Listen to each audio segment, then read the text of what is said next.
Hey everyone, it's Tuesday, August 18th, 2020, and you are listening to the MC Gamescast.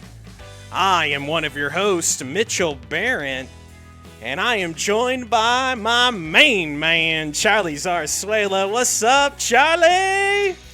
What's up, man? I'm so glad that my sense of reality is not predicated on a games card. Yeah, for sure. Whatever the hell that means. We'll find out soon. Yeah, we'll find out soon. Hey, everybody. Welcome. Episode 4. The title of this episode is Get Off My Plane. Seriously, the plane hasn't rendered yet. And you'll know the reason why. That's the title here in a few minutes. But yeah, man, it's Tuesday again. It's my favorite night of the week. We're back. We're here. Everything's fine. Charlie, how was your weekend? Guess who's back? Back again. MC Gamescast is back. Tell your friends. Seriously. Have them follow us. Yes, seriously, tell your friends. No, Twitch.tv/Team Llama Squad. Twitch.tv/Charzar81. Yes, Go ahead, Charlie. Sorry. No, man. Totally all right. No, it's been going good, man. We're starting off the week on a good note, with not balls, sweaty weather and hot and heat like we did earlier. It's a nice we've had a nice It just took a bad storm to roll on through to do that. Very slight cold front, if you want to call it that. Instead of being 104 outside and it feeling like 110, now it just feels now it's 96 and feels like about 101, which for here, Yes. that's pretty good. Did you do anything this weekend, Charlie? Did a lot of things. Did you hear on the radio this morning regarding the hottest recorded temperature in the in the world, actually? I did not, but you're going to tell me because I would like to know. So apparently it was in Death Valley. Oh, yeah. Not too long ago, and it was 130 degrees. But Charlie, it's a dry heat. Yeah, and that's exactly the first thing that I was thinking of. And to I don't know. We complain here that a lot when it gets like 103, which is warranted. I'm not, gonna sneeze at 103 degrees, but I can't imagine 27 more degrees after that. Right. And stepping out on my lawn and my feet just already burning up and lighting up a fire. And I don't believe in it's a dry heat. Hot is hot. So like I've got a friend that lives out in Arizona and he's not one that does this, but Arizona people, they're like, yeah, it's 112, but it's a dry heat. Dude, it's 112. That's fucking hot. I don't care if it's dry or it's wet. That's terrible. Not that humidity isn't bad. I have a friend that was from Egypt, and nice. When he would go home and he would say, it would get to be 120, 124, during the day, but it was a dry heat. Oh, I don't want to hear it. Even he agreed. He was like, hot's hot. It's just hot. Yeah. But, going back to the weekend, it was a good weekend. It was a fast weekend like it always is. We got 2 days.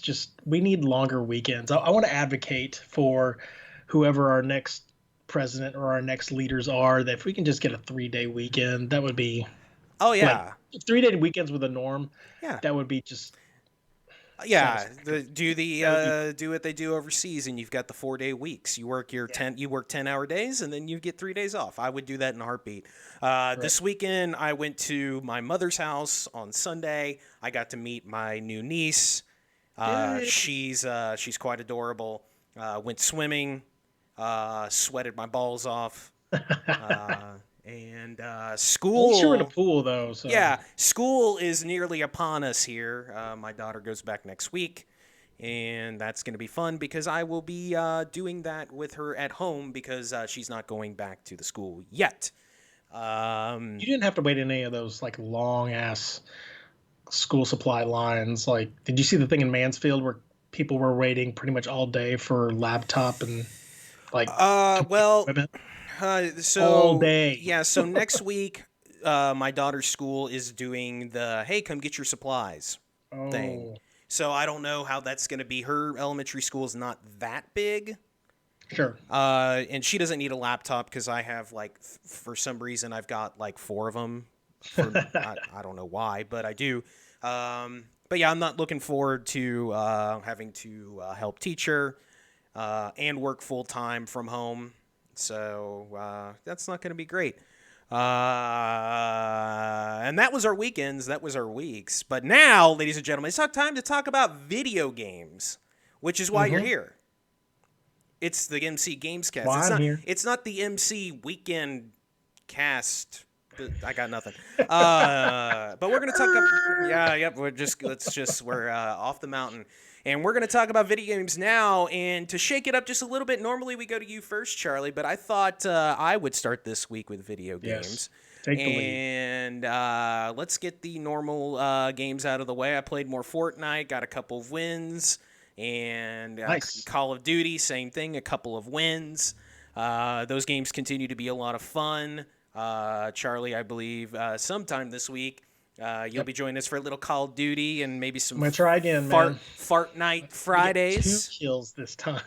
Right. So yeah, those games are still a lot of fun. So 2 other games that have recently come out. Hyperscape, which came out last week. And I am done with that game until they patch the controller support because the controller support in that game for consoles is garbage. You were excited about that game. You can't hit anything. It's just not. It's just not good. The aim down sights is broken. The movement of that game is some of the most fun that I've ever had playing a game. It's so vertical.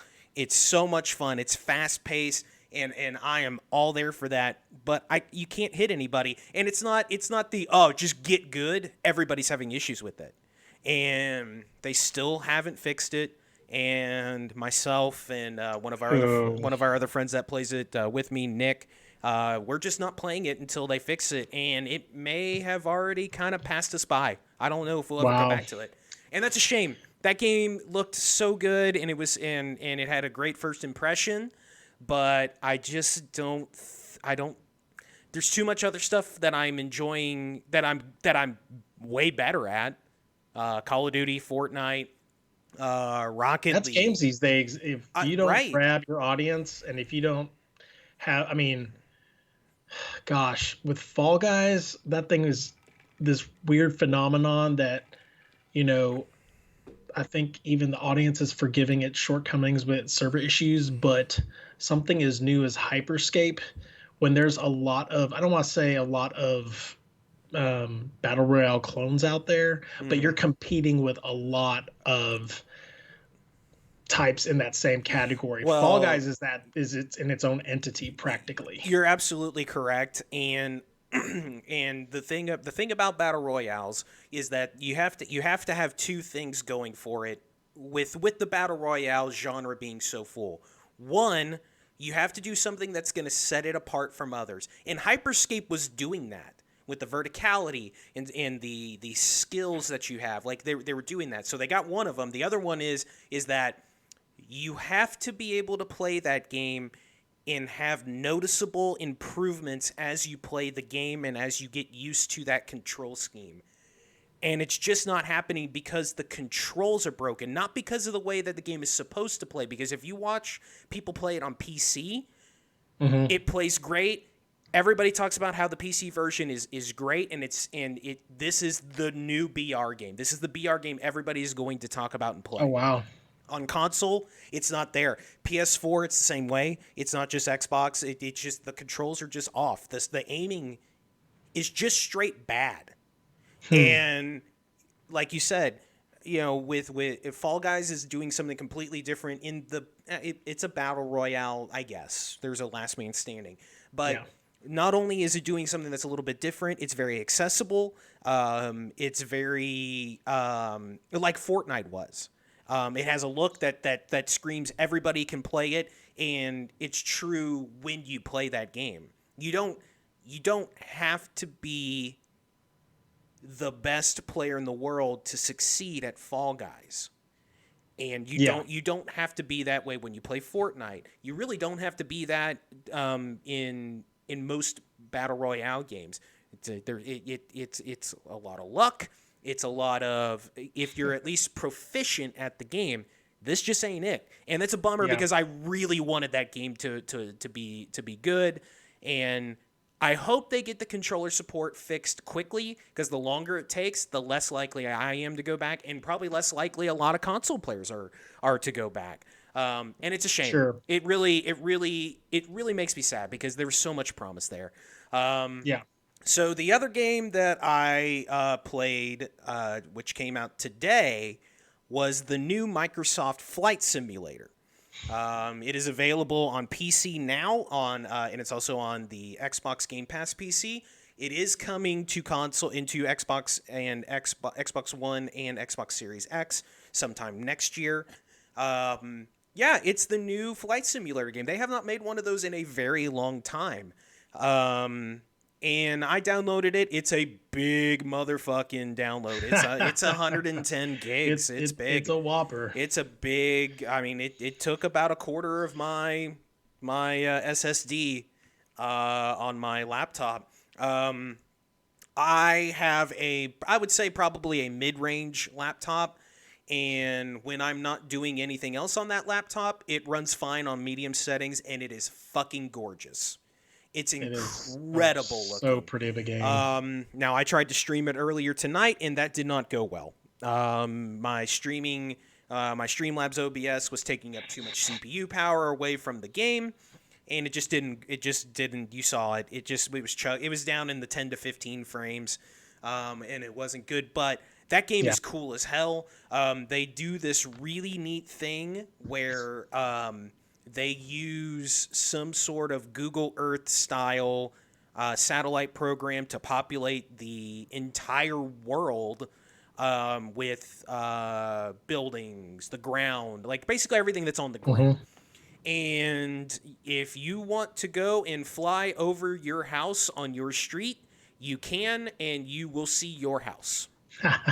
I did that earlier. I flew out of Alliance Airport in Fort Worth, which is obviously a real airport, and I flew over my house and then crashed into the park right down the road from me. I work on those landings though, bro. Yeah, well, 10 frames per second, bro. It's true. It's rough. I'm playing on an Xbox One controller, which is probably not the best way to play that game, but it's the way I'm playing on it, and it plays fine. It controls decently. It's got all the main things that you need on the controller. You can play with the keyboard, and then if you want to go all the way, you can get a flight stick and the pedals. You could do the whole thing, which people are going to do, and that fascinates me. But I don't have thousands of dollars to do that. I haven't even thought about getting a flight stick for anything this century. It is gorgeous. Cool. Yeah, it's so gorgeous, and it does some really cool things with the aforementioned satellite imagery. It will, if you want it to, it will stream all of that onto the game as it's progressing. So it's all flawless. There's no loading. Or if you want to, you can go and download specific areas from anywhere in the world. You could download the map to where it doesn't have to use all that extra bandwidth. It's very, very cool. The airplanes look gorgeous. The cockpits look gorgeous. You need a fucking beast of a system to play that game anywhere near the ultra settings. And like I was telling you in pre-show, I cannot wait to watch videos of people playing that on the top of the line GTX 2600 video card, 4K ultra settings, 120 plus frames per second. I bet that game will look. We won't see it. There won't be anything else out in video games that looks more real than that game, I would imagine. It's really cool. I'm going to keep playing it. I won't stream it because I can't. But it's a neat little thing. It's really cool that this is on Game Pass. Again, Game Pass, it's such a fantastic service. Whether you have a console or a PC, it's such a fantastic service, and it's continuing to get better. I think if your computer can handle it, it's worth downloading if you have Game Pass just to see it. Yeah. Whether you end up liking it or not, it's worth it. Yeah, I checked it out on Game Pass, and just looking at the highlights, because there was like a minuet. Maybe it was on Game Pass, maybe it was on Steam, but it was highlighting the different tiers of planes, the different tiers of airports that you could land at. You know, you had the Right. premium, you had the deluxe, you had the premium deluxe, and every time they showed a different plane, like my mouth was just Oh, hung open, sure. just gawking Yeah. at it. And my computer, which I have a decent gaming laptop, it was running like my PS4 when I'm trying to play Oh, God of yeah. War. Oh, Like yeah. I thought that my computer was going to take off, to be Yeah, honest. my laptop is So my laptop yeah, in general is not a loud laptop, but when I'm playing that, it's quite loud. yeah. Yeah, So I that game is You were cool. right that that thing would take all cylinders Yeah, to run that. it's actually the first game that I've messed with where I've said to myself, you know what?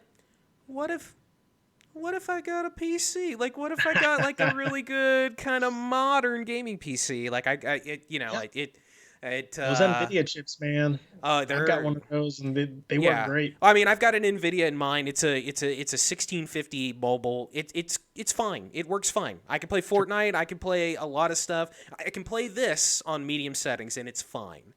But yeah, uh, it makes me want to actually get a nice gaming rig.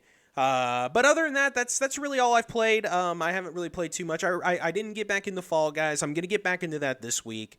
I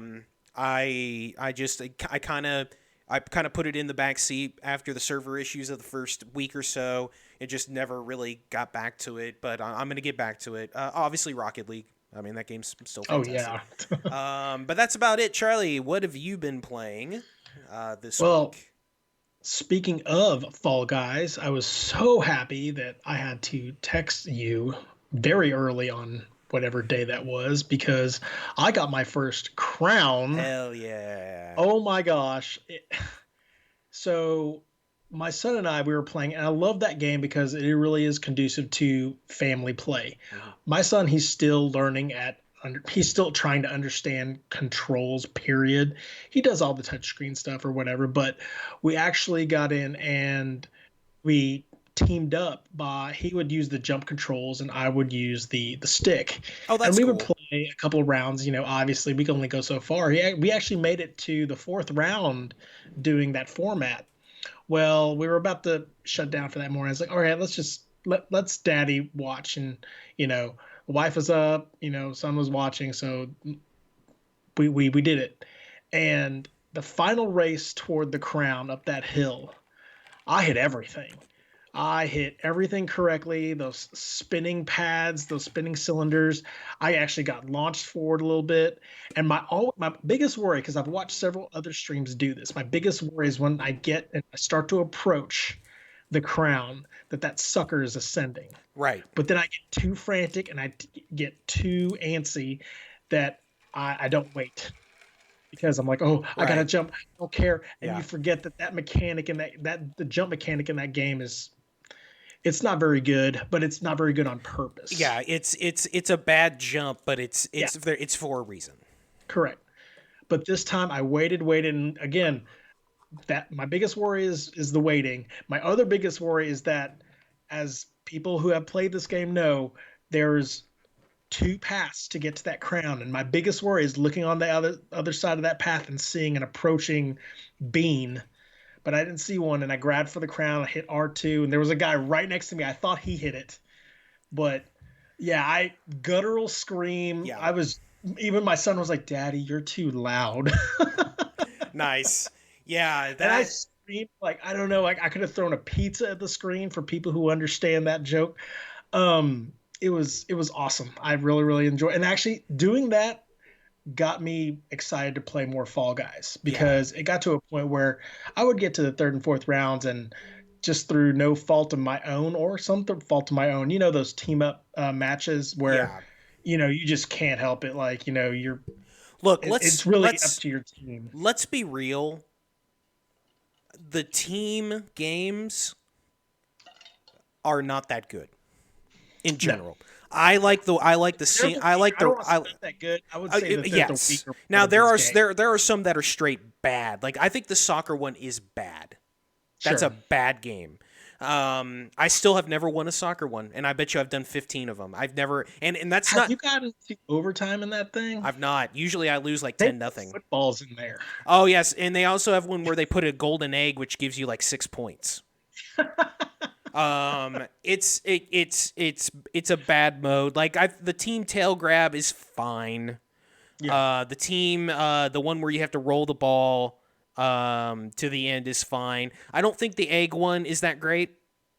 sure. The one where you have to hit the balls into your side is fine. Yeah, But yeah. I much prefer the single player race ones Yeah. 100 times more. Yeah, I like the ring one where The ring one's you got fine. three Yeah, teams and you're jumping through rings and such. it's fine. Yeah. That's kind of a free for all one or whatever. They added a couple more. They added another game. This one was actually it's not a new game. It's from the beta. They added so now they've added 2 additional games. They're continuing to support that. We've actually got a little bit of news Yep. about Fall Guys later that's really interesting and Hmm. should be really fun once that's all said and Yep. done. Fall Guys is great. It's a Yep. fantastic game. I'm actually looking forward to getting back into it. I'm actually looking forward to playing with you at some point. I think Yeah. that'll kick ass. Maybe we could do We've got to do that. yeah, we got to do like a joint stream thing where people can watch each of our perspectives. That game's cool. For sure. What else? Yeah, so I've been playing that. I've been continuing on Mario Kart Tour. I think this is jonesing for me to get a Switch faster than I purported If to. you want to play the best Mario Kart ever made, you need to get a Switch because Mario Kart 8 Deluxe is the best Mario Kart ever made. Well, I mean I have Mario Kart 8 on the Wii 2. So I do have some idea of how great Mario Kart Oh, 8 is. sure, but Um, it's even better on the Switch. yeah, no. We got to play This online game is too, still bro. fun. I'm starting to understand the kinks of it. It's kind of they've got this weird mechanic in it, very akin to Warzone, where the more you use a racer, the more they'll level up. And actually, in this game, each track has a specialized racer. So if you use a racer that it's basically their home track, and for every item that you get on the course, instead of it you getting one item, you get three. So you kind of have an advantage there if you own that racer, and you get more racers as you come along if you earn gems just throughout racing all the circuits and stuff. It's fun. It's a quick racing game or whatever that I've just kind of, like I said, I'm slow rolling my way into like, okay, I'm getting a Switch sooner rather than later. I've Mhm. always said Christmas, but man, I keep looking at it, I'm like, you know It what? I gets have a hard. little extra money in my pocket right It now. gets So, harder and harder to wait, doesn't it? well, I look just to take a look. I Yeah. mean, I was just taking a peek. Everybody's sold out, at least online. Well, And from my yeah. understanding, if you look, I mean, it's basically like when the Wii came out, where it's less that, okay, don't look online. You may just have to like look at your local distributors and Yeah. just see if a shipment has come in, Yeah. because sometimes a shipment will come in and they don't even bother to update The the inventory. Yeah. online page, and so it'll say you know out of order, but they actually have like one or two in the Right. back. So That's what I you had know, to do when I so got mine. I had to call around, and finally I had found a place that had one in stock, and raced over there. I had to drive a little bit further than I normally would have, sure, because the pandemic and the early quarantine, yeah, all that stuff sold out. Like a lot of video game stuff sold out, but the sure, Switch sold out, and for and also Animal Crossing came out yeah. around that time too, and Oh, that's true. I forgot about people Animal Crossing. people had been waiting for Animal Crossing to get a Switch because that's all they wanted to do. And I read a ton of people bought a second Switch so their spouse could play Animal Crossing because it's the only one that they wanted to play, and they didn't want them playing on their Switch because they were also playing Animal Crossing. That's crazy. Yeah. So when you find a Switch, you should get it. It's awesome. No, like I said, I'm actively looking for one. So And then we can play Mario Kart together. Mario Maker 2 Well, yeah. Duel. Yeah, you got to play all my levels. Ultimate goal with this thing. You got to play all my shitty levels that I can't beat I'm anymore. literally going to pull out my Wii U and take out my levels that I've made and see if I can reenact them. Anyway, so been playing that. Obviously, been playing Doom 2 Hell on Earth, my favorite game of all time. It's so much fun. I streamed it on Sundays. I will be streaming it on Sundays. Gosh, like at the rate I'm going, I think it's going to be literally two more streams. Yeah, two more, I would bet. Because there are 32 levels. I'm going to try to see if I can... I don't usually do this, but I really would like to showcase all the levels, and I forget how to get into those secret levels.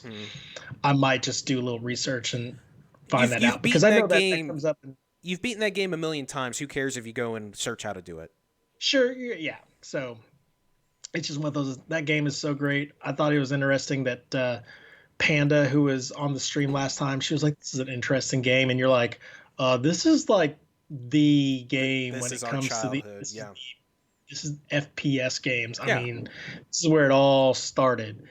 And so it's interesting that, like, not just people here, but people around the world, they've looked into that, and she called it an ancient game, and I was like, oh god. I mean, is she wrong though? That made me... Well, that's the thing though, is that wrong, but at the same time, I'm like, oh man. Here's the thing. There's another white hair in my beard. shout out to Panda, by the way. Yeah.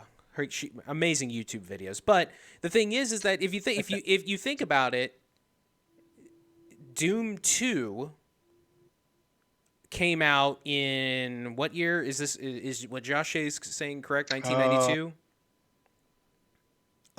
I think so. Yeah. Yeah, 1992. That was before. That was almost before she was born. In fact, that actually was before she was born.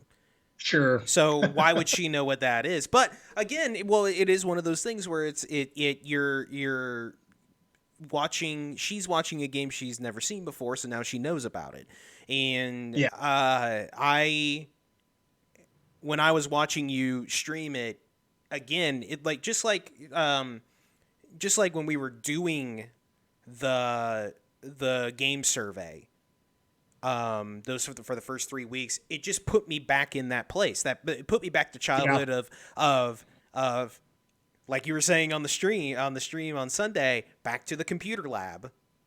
Yeah, because someone put it on MS-DOS onto the network, and it just brought me back. And I'm not even I was never really that huge of a Doom guy. Sure. But still, I still played that game. I still played the original Doom. Because of school, and mostly because of school. Same thing with SimCity 2000. Yeah. But yeah, it's on that compact, baby. On the compact. The compact Presario. Oh my gosh. Yeah, once again, Charlie, you picked a perfect game to stream on Sunday nights, just like Cuphead. Thank you. And I hope to keep doing it because, God, I love playing that game. And to be honest, I'm glad I picked it, but at the same time, God, I really wish there was more to it. And I know I'm going to do what I'm going to do right afterwards, obviously. But God, it's such a good game. And you guys see how much fun I have playing that game. Oh, yeah. Again, this is the first time I'm playing in front of people, so it's kind of neat to do that. And I'm like, oh man, like they're watching me. I've been talking up a big game. I really can't disappoint people or whatever. And especially, heck, I thought I was going to die to imps in that first thing. But I am playing this thing on ultraviolet, so you make it look really you make it look really easy when you're playing it, but. I play that game in my sleep. That's actually one of the few games that I played in the bedroom, and my wife was like really, really cool with like watching it. And she's like, "How are you doing all that?" I'm like, yeah. I this is imprinted on the back of my head. Like, Yeah, so. I could play it with my eyes closed. Yeah. So yeah, Sunday night coming up, part Sunday two, nights, that's Doom when Two, I Hell was. on Earth. And the final game that I have been playing, actually, the final game that I literally like played today because its sequel is in early access is Rogue Legacy. Hell yeah. And I literally, it took me 5 minutes to download to reinstall it on Steam because I have it in my library, but whatever. I I'm was about trying to to save say, space. what's your history with Rogue Legacy? Oh, dude, I played a ton of it. Um, Again, it was one of those roguelikes, and that one was the one that like I gravitated toward. Obviously, Same. one of the people that I look up to, Brad Shoemaker on Giant Bomb, he loved that game. Um, that game is fun. I never really understood what like roguelikes were Mm-hmm. until I played that game. Same. Because when I first started playing, I'm like, okay, I died. Now what? And then it didn't hit me like all at once until I again just continued to play more and more of it. And it's a treat. Like the idea behind, I don't know if people out there played Rogue Legacy or before, the idea is that you're basically a knight who infiltrates a castle, kills the king, and there are secrets to this castle, and you just keep playing it over and over and over again. Well, when you die, your heir comes basically, and you can pick one of three phenotypes. They could be a high jumper. They've got so many traits to them. They've got so many special abilities, and it's a crapshoot. Even Yeah. the characters that you play with are a crapshoot, and the levels are a crapshoot. So Yeah. you can go in basically. The Uh, castle randomizes every time you come back. yes, And you do, yes, and the big thing is that you keep your stats, your base yes, stats, and any upgrades that you have unlocked. yes. Yeah. Yeah, I mean, I mean, you gotta go in there. You gotta collect gold. And no, like when you die, you have to basically purchase all your upgrades and you start from scratch there because Yes, you lose all your Charon money. takes you back to the castle and you have to forfeit all the gold, all the remaining gold that you have earned. So you can't just like constantly just stock up Yeah. and hoard everything over for each level. It's a fun game. I got back into it again because the early access for Rogue Legacy 2 came Hmm. out today. That sucker, I know you don't want to be spoiled on it, and there really is nothing to spoil, but it looks ridiculous Yeah. already. And I'm just like, how is this already? How is this an early access? This looks Yeah. done. Like Rogue Legacy is one of my favorite games in the last 10 years. Like Yeah, it's the first game that made me really love that genre. Um, and I feel like the game feels so good to play. It's so precise, yeah, and just feels so good when while you're playing it. It's an incredible game. I have no doubt that the sequel is going to be as good, if not better. And like I told you in pre-show, I'm probably just gonna get the, or I'm probably just gonna buy it. Like I'm gonna probably it's on buy the sale, second one. so I mean, you might as well buy it How on sale. much? How much is it? I want to say it's 19.99. Okay, yeah, I'll Say it's probably. marked down from like 24.99. Yeah, I guess like a couple bucks, but I, I probably will get it. Did have you completed it before?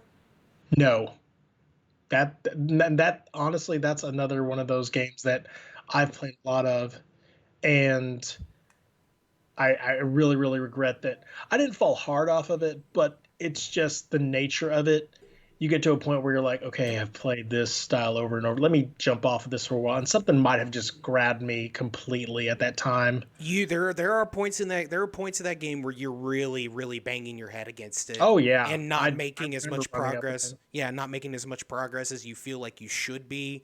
But Yeah, once you get over that next hump, it's when I finally did finish it, it's definitely one of those moments where you're just like, "Oh, I finally yeah. did it." And I'm probably going to get that early access. I'm probably going to do it. Yeah. Did you, Good. did you play anything else?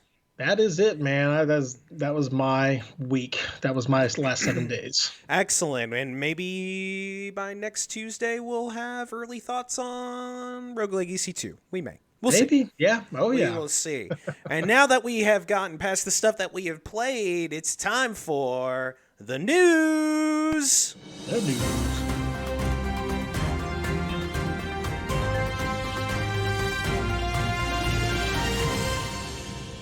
And we actually have some news this week. We actually have a Oh little yeah. bit. We have a little bit more than we did last week. Some real big stories this week. And why don't we go ahead and get what I think is the story of the week? And it is the whole Fortnite, Epic Games, and Apple imbroglio. So late last week, Epic Games came out and said that they are lowering the price of their currency V-Bucks by 20%. And they were also offering players a way to directly buy those V-Bucks from them, thus passing over all of the console makers and Apple and Google and their upwards to 30% that those companies take. And Yeah. so once that happened, Apple and then Google afterwards both dropped Fortnite off of their respective stores in protest of Epic Games trying to go around them, because Subvert them. yeah, Apple specifically takes 30% of all App Store purchases, which is by far the highest of all of the different game stores. So after Apple took them off within an hour, which to me means that Epic expected this to happen. Yeah. They got their ducks in a row ready to fire Yeah. their first volley. They filed a lawsuit against Apple, basically saying that they're trying to be a monopoly. And so, and then eventually they added Google to the suit as well. And so basically that's where it kind of is now. So they're going to be going to court fighting over, I guess, to get Fortnite back on the store or whatever it is. And so you've got one company, Apple, worth trillions of dollars, and then Epic Games that are worth billions of dollars squabbling over what amounts to $2 or $3 per person. It is very much a, hey, I've got a big dick. And Apple's over here saying that my dick is. It's basically just a cock match. That's all it is. There are a lot of companies, especially smaller companies, that are actually applauding Epic Games because, indie companies, they are very small development companies, and they need every single dollar that they can possibly make, and they don't have a choice but to put their games on Steam, on Apple, Google, all of those. And, especially with Apple, 30%, in a lot of ways is very unfair. And That's a lot. It is a lot. And, excuse me. So, it's going to be interesting to see what happens and if Apple in the end will back off of the 30%. I'm going to guess no. But, Apple, I mean, we'll see. There's one thing that has always been true about Apple, and it's probably going to be true forever, is that Apple is a premium product. And they have always been a premium product, and they're going to always be one. And I just don't know what's going to happen from this. I don't necessarily care if Epic Games wins or not, but I would love to see smaller indie developers catch a break from that, and hopefully that works out. Fortnite, Epic Games also released a video that mimicked the the old Apple Macintosh commercial where it was kind of based on 1984 and excuse me, frog in my throat. Where the lady runs in and throws the hammer at the screen. They kind of did a little send off of that, which was a cool video, except for the part where they made you watch it in Fortnite. And I thought that was kind of lame. But, it's going to be interesting to see where this goes. I don't know where it's going to go. And it may be actually a little while before we know where this goes. So that's Well, really it's interesting that it's not like, okay, it's a small game that only a few cult followers are playing or whatever. This is Fortnite. This is a big game. And so I'm wondering if the masses are going to allow for any momentum to sway Apple's decision or. Well, if you think about it, if there is a company that can take on Apple, it's gonna be Epic Games and Fortnite. It's Yeah. Fortnite is still the number one game in the world. Yeah. Maybe Minecraft has a little to say to that, but in terms of today, in the current state, Fortnite is still number one. Correct. Even with Call of Duty and all of these other games of this nature, it's still the number one game in the world. And if there is a game / developer that can come to Apple or go at Apple, it's them. And it's going to be interesting to see what the fallout is going to be from that. But it may be a little bit before we know what that is. So we will continue to track this story. Sure. And bring you the latest as it breaks. As Charlie, it develops. as it develops. Breaking news. Charlie, why don't you give us the next one? Next story, G4's Attack of the Show. Old co-host Olivia Munn is in talks to return for the relaunch of the channel. This is not just a little blurb. This right here tells me that G4 is in serious talks of making a full comeback. I wouldn't be surprised if they start to court some of the other talent that was on there, but the fact that they grabbed Olivia Munn, who she's arguably the most out there in social in the social climate today. A lot of people know who she is. She's definitely the most successful post G4. Yeah. Does she deserve that? Well, we can have that argument another day. I mean, but you could argue how people gain their successes in she dated Aaron Rodgers. Certain industries. However, she did it. So yeah. I mean, to be honest, of everybody that was on that network, she is the one that I just never got. I think she's Asian. Exactly. now hang on. We're gonna take a moment here, and I need to talk. I don't know. There's something about her that always rubbed me the wrong way. Some people would like that, but yeah, I don't know. Did you see the hot dog episode? Okay, fine. but of the people. Saying. Of the people that were on that, she was the one that seemed most out of place out of the rest of them. But also at the same time, this is incredibly smart of G4 to do this. To first of all, they need to get new talent. Yeah. But they need to mix it with some of that old talent. I'm not saying they need to get the entire band back together. Sure. But get some familiar faces for people that are of our age that say, hey, you remember G4? You remember Olivia Munn? Do you remember whoever? Adam Sessler. Let's just use it. We can use him as an example too, which I'd be fine with. I always liked him. And I always loved X-Play. That was always my favorite show. Him and Morgan Webb. But but I think this is really good. To be honest, Olivia Munn's not really doing anything right now because she's not doing. I think a lot of them aren't doing anything right now. She's not doing movies as much of the movie stuff anymore. She doesn't have Aaron Rodgers money anymore. Can you imagine how shitty that couple was. Holy shit. Because he's an asshole. She sucks. Oh my god. I bet that was just a miserable couple.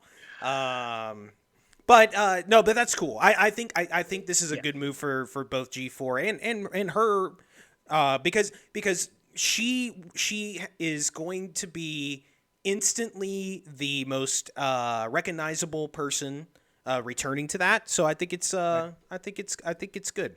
Yes. Charlie, why don't you give us that next one? Well, according to IGN, 3 billion people today are playing video games, which makes us amongst, it's still a minority, but the fact that, what would it be, about 3 out of 8 people um, are playing video games nowadays, and that's due in large part to the easy access through smartphones and smart devices, Hmm. and also it placates the fact that only 8% of these video game players are dedicated console owners. Oh yeah, So, you it's know, mostly phone. It has to be yeah, it's mostly phone. I mean, if at the office and you're I Facebook. guess if you're dealing around with, yeah, Facebook or Minesweeper or Solitaire, I Yeah, guess you include those people. But yeah, shitter. it's mostly the phone with Candy Crush and any type of match 3 game. And heck, I don't know if they include those coloring games nowadays that Sure. my Yeah, wife I don't and my know. nieces have gotten into now. Yeah. But that's an amazing stat that 3 million people is a lot of people. Yeah, that's I don't think it was really. near that percentage. It was not even close to that percentage back when we were playing video Oh games. no, well no. Period. I mean, it's all driven by smartphone. I mean, Um, obviously, teenagers of our age have grown up, but some people have fallen off of video games, but us, sure. we continue to play, we continue to enjoy them. So, Right, and yeah, we're gonna be the first generation that will be playing video games into our 40s and 50s and 60s, at high percentages. But yeah, it's all driven by the phone, and whether that's a give good me my thing, holodeck. good thing or bad thing, who knows? I think it's probably somewhere in between.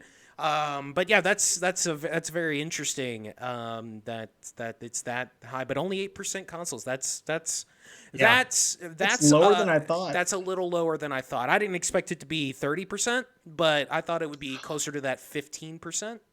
Well, and considering that a lot of people who own consoles usually run their streaming services through those consoles, Netflix, YouTube TV, Hulu, etc. I mean, again, with the advent of all these smart TVs, I'm wondering if that actually made that percentage a lot lower because now people aren't dependent on console devices to Sure. bring in those services. Everyone's cut their cable. Yeah. Every smart person has cut their cable, but now without the cable box, they were having to turn to their consoles. Well, you know, consoles are so expensive, and they're so expensive is a relative term, but if they're driven to a choice between, do I want to purchase a smart TV that's a all-in-one, or do I want to also purchase a console to go along with it? I understand why people gravitate toward the former, but at the same time, I was really surprised it was only 8%. Yeah, yeah. I figured that would be a little bit higher. But yeah, that's an interesting story. I'm glad you found that one. Up next, Your turn. Ghost of Tsushima Tsushima. is getting a co-op mode here in the fall. It's going to be a free upgrade. I still have not played that game. It looks very nice. It looks really I'm gonna fun. wait for a price drop, and I think I'm Yeah, gonna it's. dive into that I sucker. feel like this is a Black Friday. It's $25. That's when I'll jump in. It looks like it's Yeah. got. I mean, most photo modes in games are incredible. This one looks just incredible. I feel like how you did with poker in Red Dead. That's gonna be my poker, where I'm just gonna be taking a billion pictures of that game. So that's cool that they're doing a co-op mode. That's a game on my list. Yeah. So that's really it for that one. Charlie, tell me about Dying Light. I don't know if Samurai Jack would kick his ass, Joe Shizzle, but anyway, um, Dying Light 2. So everyone is excited about Dying Light 2 coming out. Well, apparently the release date is now MIA. It has been delayed indefinitely. It has not been canceled, according to the developers. It was originally scheduled for spring of 2020. So, God, this game is really, really good. It really, really came under the radar in 2018, 2017. And a lot of people were looking forward to the continuation of it in obviously in the sequel. However, with COVID and such, it's completely understandable that things change. Um, I am. I have this. It's so funny because I have this game and I've played like 5 minutes of it. Yeah. I'm literally like toying with the notion of, do I want to play this sometime in the stream eventually? This is definitely a game that I want to play in a stream. I have always told myself I hate melee first person games. This is a melee first person zombie game. Mm-hmm. At least what I've played. I haven't seen anything regarding firearms. There are deteriorating weaponry in it. No So way, a zombie game with deteriorating weapons? I'm telling you, man, like you beating someone over the head in Dead Rising with a barbell. Somehow the barbell like breaks. Whatever. But no, this game, the first game was really, really chill. I probably am going to dive into a stream eventually. But Dying Light 2, yeah, it's originally scheduled for spring 2020. Yeah, the thing Now that it might be 2021. Who knows? well, the thing that makes me nervous about it is that you are correct about the things getting delayed because of COVID. I mean, we saw that with Halo Infinite. The problem is that it's to be determined. They haven't even said even a season of next Yeah. year. That's very concerning. I'm not going to sit here and say, oh, that means that eventually it's going to get canceled. But that's a weird. That's a weird announcement or a weird thing where you sometimes see that where they delay something indefinitely and then you just never see it again. Well, I am optimistic about it because I've seen videos and trailers of it. Sure. It looked like they were approaching, gold stamping this sucker. And, again, it was really scheduled for spring. So maybe there's just something in the woodwork right now that's just kind of causing it I don't want to to delay. I'm not trying to sound dire and that this game's getting fucking canceled, but it's odd even in this time that they use the term that the term indefinitely was used in a game that feels like it's been in development long enough to where indefinitely doesn't sound right. Sure. It's one thing if they announced it in March and they were like, we don't know when it's coming out, but this is just the announcement. And then a few months later, they're like, we don't know when it's coming out. Correct. No, this one had a target and now it's indefinite. That sucks. I was not a fan of Dying Light. I thought the first person melee didn't feel great to me. But that's one of those games that has a very, very hardcore it's got parkour in it. Parkour. It's got hardcore parkour. Parkour. But it's got a hardcore following. The people that really like it. It's a very much got a cult following, and people were very excited about it too. I do hope that it does eventually come out. Charlie, tell me about Batman. All right. Well, I was gonna say on lighter news. So today they released news regarding the new Batman video game. There was a teaser. That was teasing that the Court of Owls is going to be the game's newest villain. That is one of the best storylines in Batman's lore, and it came out in the New 52. It will be interesting to see how this game does post Rocksteady, because this is being done by WB Montreal. Okay, I was about to ask, is it because Rocksteady's working on the Suicide Squad game? Correct. This is the same studio that did Batman Arkham Origins. Oh, okay. So which people like. Yeah, people like that game.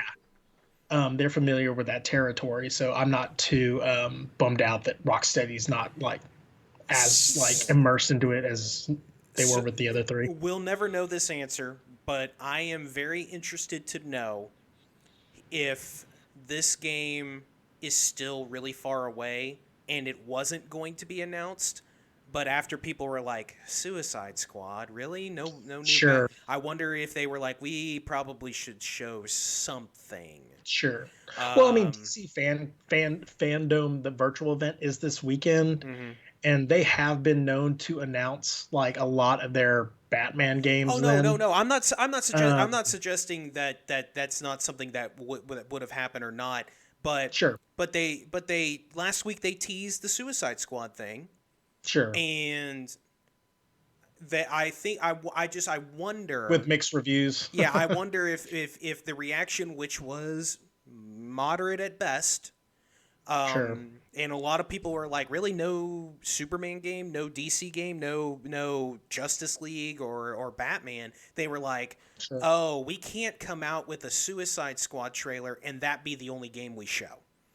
So I don't know. Like I'm not a fan of the conspiracy theory, but that sure does sound like that might have happened.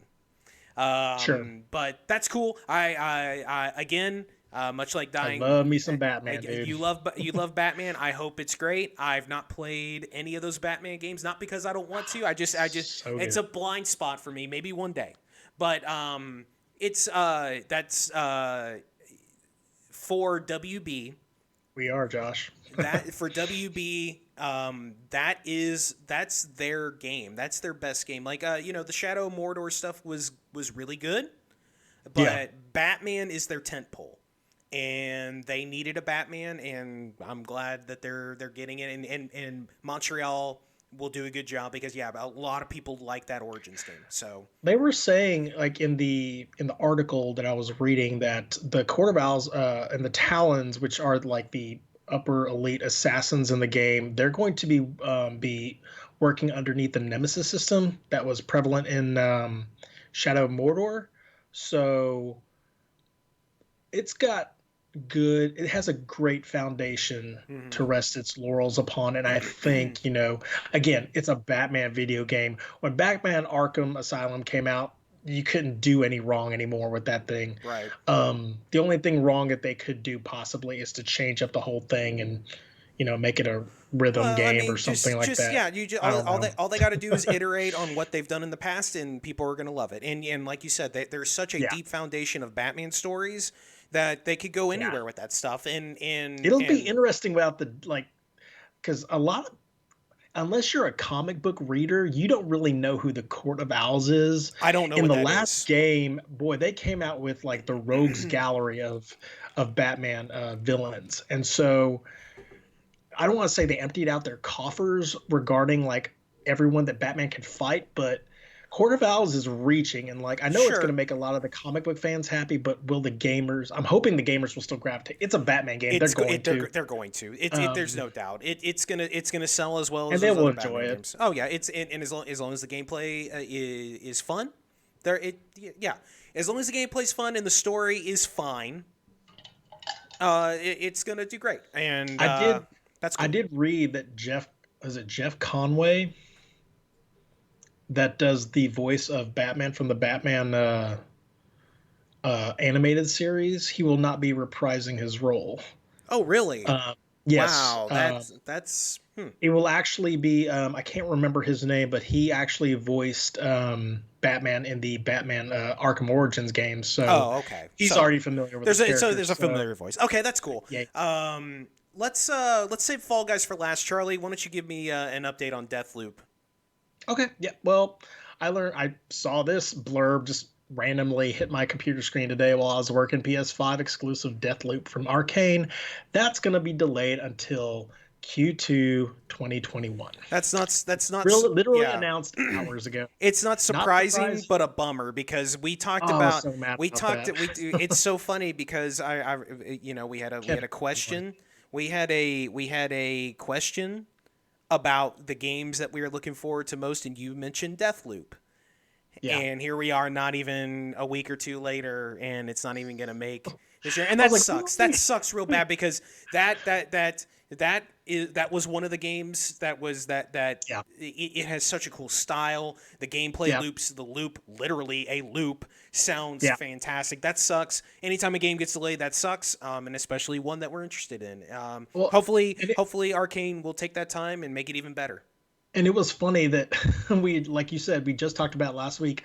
I honestly thought we had enough stories, but because we did talk about it last week, if you listened and watched, I was like, oh my God, are you kidding me? I have to follow up with that by saying that it got delayed I even know. further. Bummer. That is a Oh bummer. well, Yeah, hey, I've got things I gotta play, look, but I really, really want to play this. delays suck, but again, Hopefully, it'll make it better. yeah, hopefully it'll make it better, and I'm sure part of it was COVID, and the other part is they want to make sure it's right. Yep. So the last story of the week before we get into the new releases, so Fall Guys, we talked about it earlier a little bit in what we've been playing, but Fall Guys.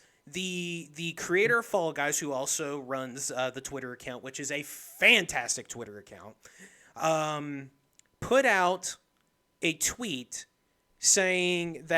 talking about how there have been tons of brands that have come to them and been like, "Hey, we want you to make us a skin," and You see the KFC one? oh, it's so good. Like it and Colonel Sanders, man. That's one of those games where you could put any costume. Well, so they put out a thing. I'm waiting for the Donald Trump one. What's gonna happen, man?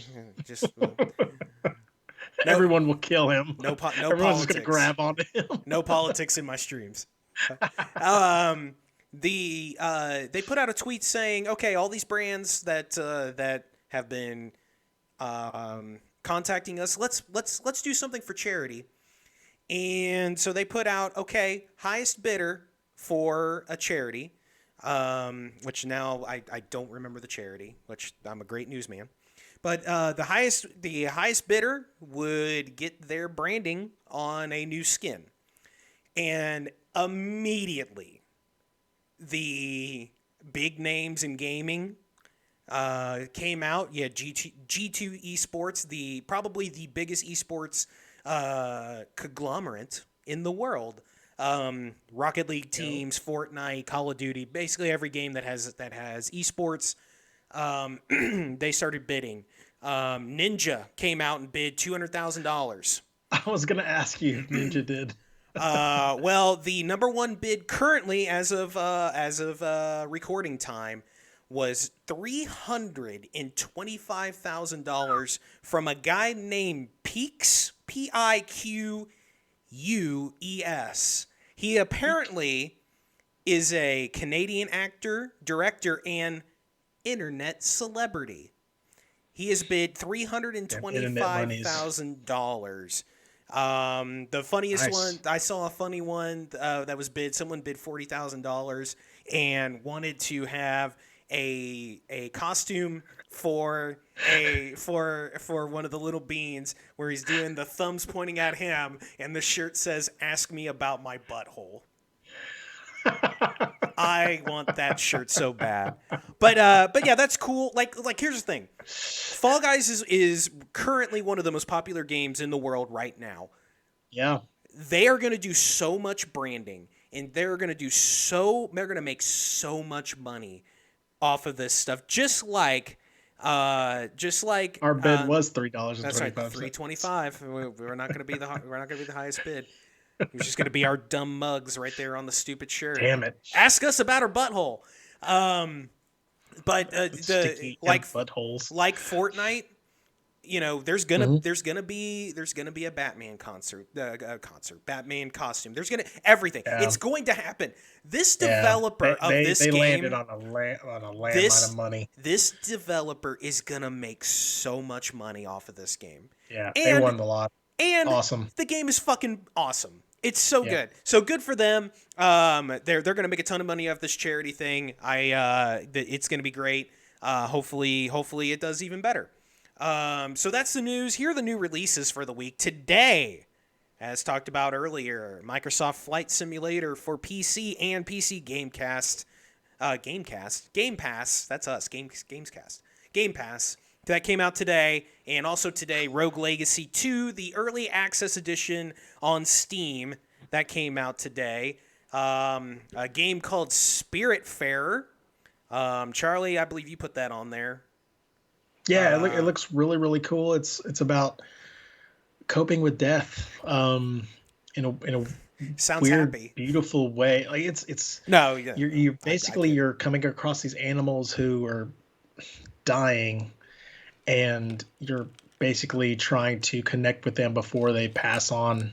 You know, um, the look of it is really it's like a 2D platformer, Okay. but it's really really beautiful. It's really really gorgeous looking, and the idea behind it is really really cool. It came out today. It surprised me. When I read into it, I was like, oh, we got to talk about this even just a little bit. This So sounds like a game that I'm going to probably play. That it, sounds like my it shit. looks really really cool. So that's out today as well. Thursday, that Battletoads game comes out. Yeah. You know what? I'm gonna download it. It's on Game Pass. I'm gonna give it a shot. But we've talked Review on Tuesday. we've talked about Battletoads. Whatever. Finally, the other big game of the week is on Friday. PGA Tour 2K21 is out. This is from the makers of the Golf Club. Ryan and I are golf club fans.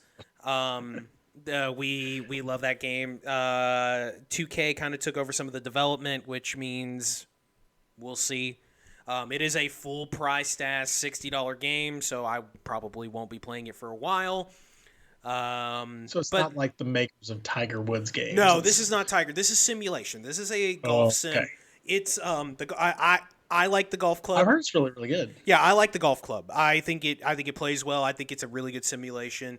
The thing that I like about it the most, and they've brought it to this version, is the course maker.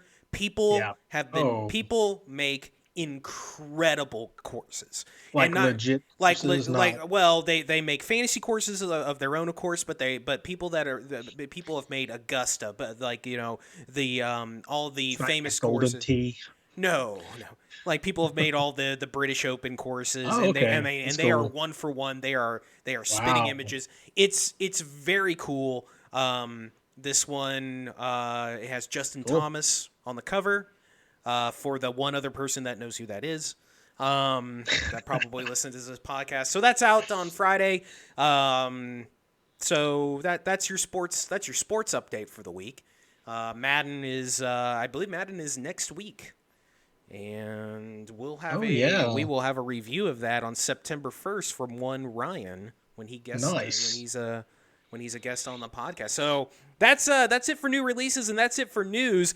Ladies and gentlemen, it is time for the topic of the week. And Charlie, we have completed our game survey. We are all done with that. Did. We had a great time with that. It was fun. You played your favorite game of all time on Sunday and going to Still continue playing to. it. I'm going to play my favorite game of all time sometime this week as well. I'm going to start a new 100% run through of Super Mario World. But today, on the topic of the show, we're going to do a segment called Let's Remember Some Games. And what this is Charlie and I selected 5 games just at random that we just wanted to talk about. We've played a lot of games. We have played a ton of games. We've played some games that are kind of obscure. Most of them are pretty obscure. Some of them aren't, but we just wanted to talk about them. So we've each picked 5. We're going to go back and forth. Charlie, I'm going to let you start and go ahead, and let's talk about some games. Charlie, what's your first game? My first game tonight is called Uniracers. It is this wonderful, bright unicycle racing game from the SNES. Came out in 1994. It is 1994 was a I won't want to say weird year, but you had you had Mario Kart coming out, you had the racing games coming out, and everything was cars. Well, this game came out. It was this fun new twist on racing. You raced on pipes, and they had hazards. You take these little unicycles, and when you started the game, you had a choice between 16 unicycles with crazy fun names and such. There was not any difference to them. They just had different colors and different pigmentation, whatever. It was fun. Like it was something that you played local multiplayer with, or you played by yourself. You know, there would be these side-scrolling straightaways, or you had loop-de-loops. It was kind of this cool, like it had this semi 3D look where you kind of like go when you're twisting around the tubes. The animation was such that it made it look three-dimensional. The tricks that you would perform, they would make you go really, really, really fast. You could race your own ghost. It was a fun game to have if you had like friends over and such like that, or if you had you played with yourself. That's There were hot. time trials. Yeah, I know. One of the cool modes in this game, it was a stunt mode. You basically just had a U track, and you would perform all these jump stunts, very akin to something that came out not too long after this, the Tony Hawk series. You would earn points based upon the gnarly tricks that you could pull off in a certain allotted amount of time. God, I remember playing this game fondly with my girlfriend and her brothers at the time. It was a fun afternoon to enjoy. There's no real story to this game. It's just unicycles, and there was there was some sort of skill to like mastering the timing, what trick to use, um, when to stop spinning. Because if you landed on your head, it would stop your momentum and it would just totally throw you off. The time trials were challenging because you had this computer that was not only racing according to its defaults, but it was performing randomized stunts to make it go faster as well. So there would be moments of like, sheer frustration when you lost to the computer. Yeah, and it for that era, it looked awesome. It looked really really nice. It ran well. Yeah. Um, the okay, SNES, so man. It's a yeah, great machine. just a fantastic system. So are we to believe that the actual unicycles themselves are sentient? I mean, they were all just nodding and they're kind of like doing their thing, so Yeah. they had to have been somewhat alive. So Yeah, I don't know, man. That sounds like a future that I don't want to be a part of. Yeah, no, Uniracers is great. It was a yeah, fantastic game. It was a weird yeah, what a weird game. Like obviously back then it was all about going to Blockbuster. You would go yeah, and and you would see that on the shelf at the end of the shelf because it's under yeah. you. And I rented that game. It's a fantastic game. It's a neat little multiplayer game. Yeah, Uniracers. That's I give that a stamp of approval. That's a fantastic game. Well, and then there was there was an interesting thing when I was reading into it, and I didn't know about this until today, that there was an actual connection with this game and Pixar. And apparently there was a Oh, lawsuit that Pixar made against the development group and won because apparently the unicycle looked too much like an image from Red's Dream, which was an animated short that Pixar produced and developed. And because of that, Nintendo had to stop production altogether. And so that game, which had, kicked off and was, you know, on its way to being a success, was pulled off shelves huh, and production had ceased. huh. And so if you got to play this game in that short window, you were one of, few people who actually got exposed to this thing. That's why, I mean, I've run into several people who I've asked and they played SNES in their time and such, and they played a lot of games, but they'd never heard of Uniracers. And I'm like, oh my gosh, you have to try this thing. And it's hard to find nowadays because, to be honest, the development of the games was very limited thanks to Pixar. Huh. What Yeah, a that's an awesome story. I did not know yeah. that. That's Neither ladies and did I. gentlemen, sometimes you learn something here on the MC Gamescast. The more you know. Do do do do. No, that's fantastic. Yeah, that's a cool. You said you had an interesting story and you delivered. That's That's my first game. the Uniracers. Great game, fantastic first game, Charlie. For my first game, we're gonna go all the way back to the Nintendo Entertainment System. And we're gonna bringing it back to sports. We're gonna talk Yeah. about my favorite baseball game. Probably it. definitely of the NES era, and it's right there with Ken Griffey Jr. Presents Major League Baseball on the SNES, and that game would be Baseball Simulator 1000. So Wow. I'm sure as you remember, back in the NES days, there were a couple of different baseball games. There was Tecmo made a Major League Baseball game. There was of course RBI Baseball, which a lot of people say is the best one, which I agree in that it's a very great game. Jellicoe made, I believe they were called Extra Innings. Okay. That one was a little bit different, and then on the NES there was also Roger Clemens Baseball, which is one of the Yeah. no, the NES version of Roger Clemens Baseball is one of the worst video games of all time. I know this because I rented that game way too.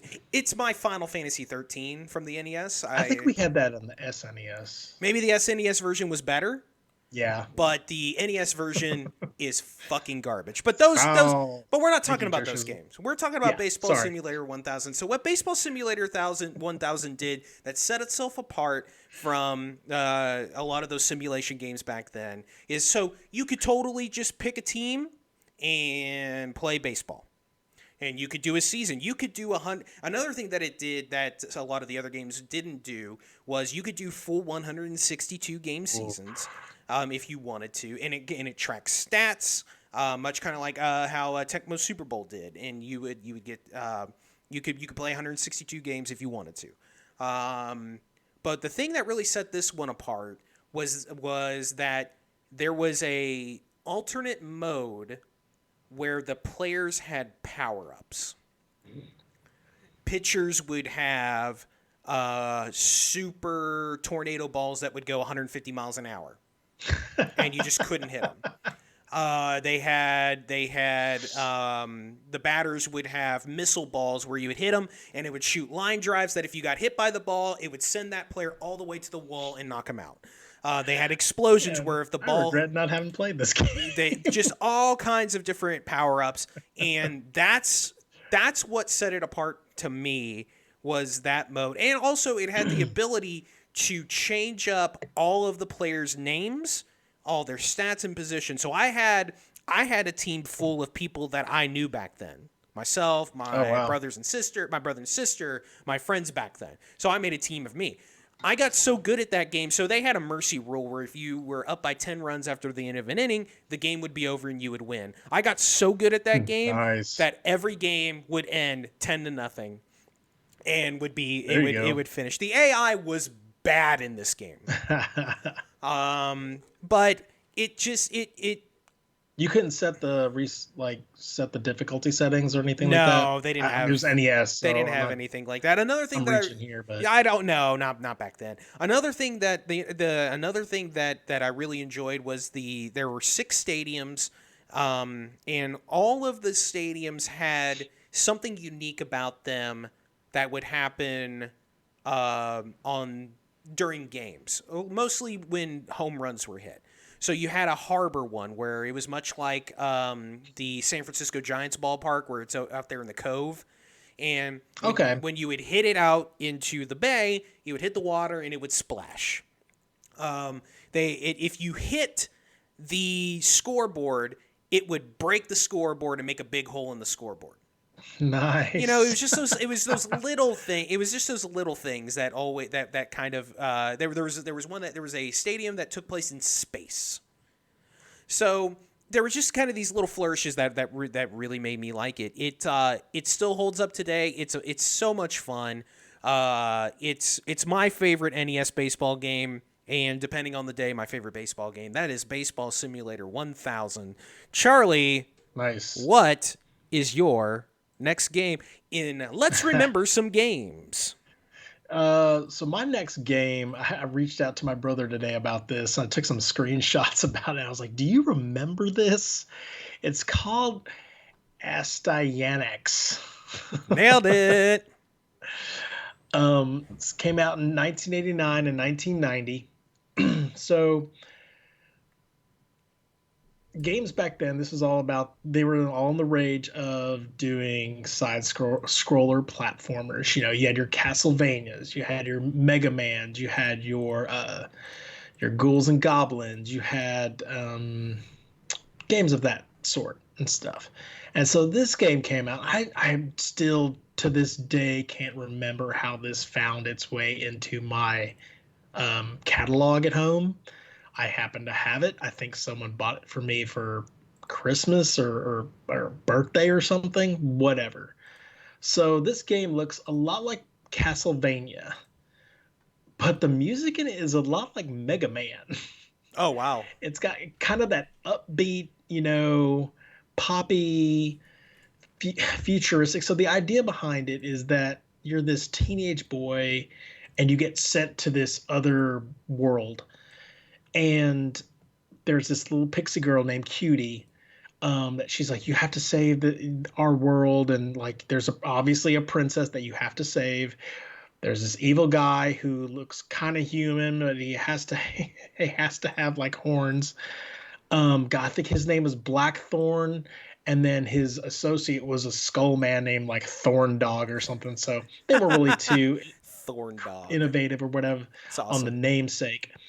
Again, it's your standard like side-scrolling game. Jump over pits, hit enemies with swords and such. But I really, really enjoyed this game because it was my first like foray at like melee combat and stuff. You had hit point meter, and you had magic meter. That as you collect potions and such, you would either grow your hit points or grow your mana points. But another thing that this game did too that, I see nowadays in a lot of these Dark Souls games is that it had a stamina meter. Oh, wow. Yeah, so obviously as you upped your levels, there was no like tracker for that, but you would get different weaponry to upgrade all the way to like a decent broadsword. Obviously, if you did quick swipes with the weapon, it would take a lot more swipes to kill the enemy. But if you hold back long enough, your stamina meter will fill up all the way, and you just give it one whack, and that enemy is down, which normally would take like 4 or 5 hits.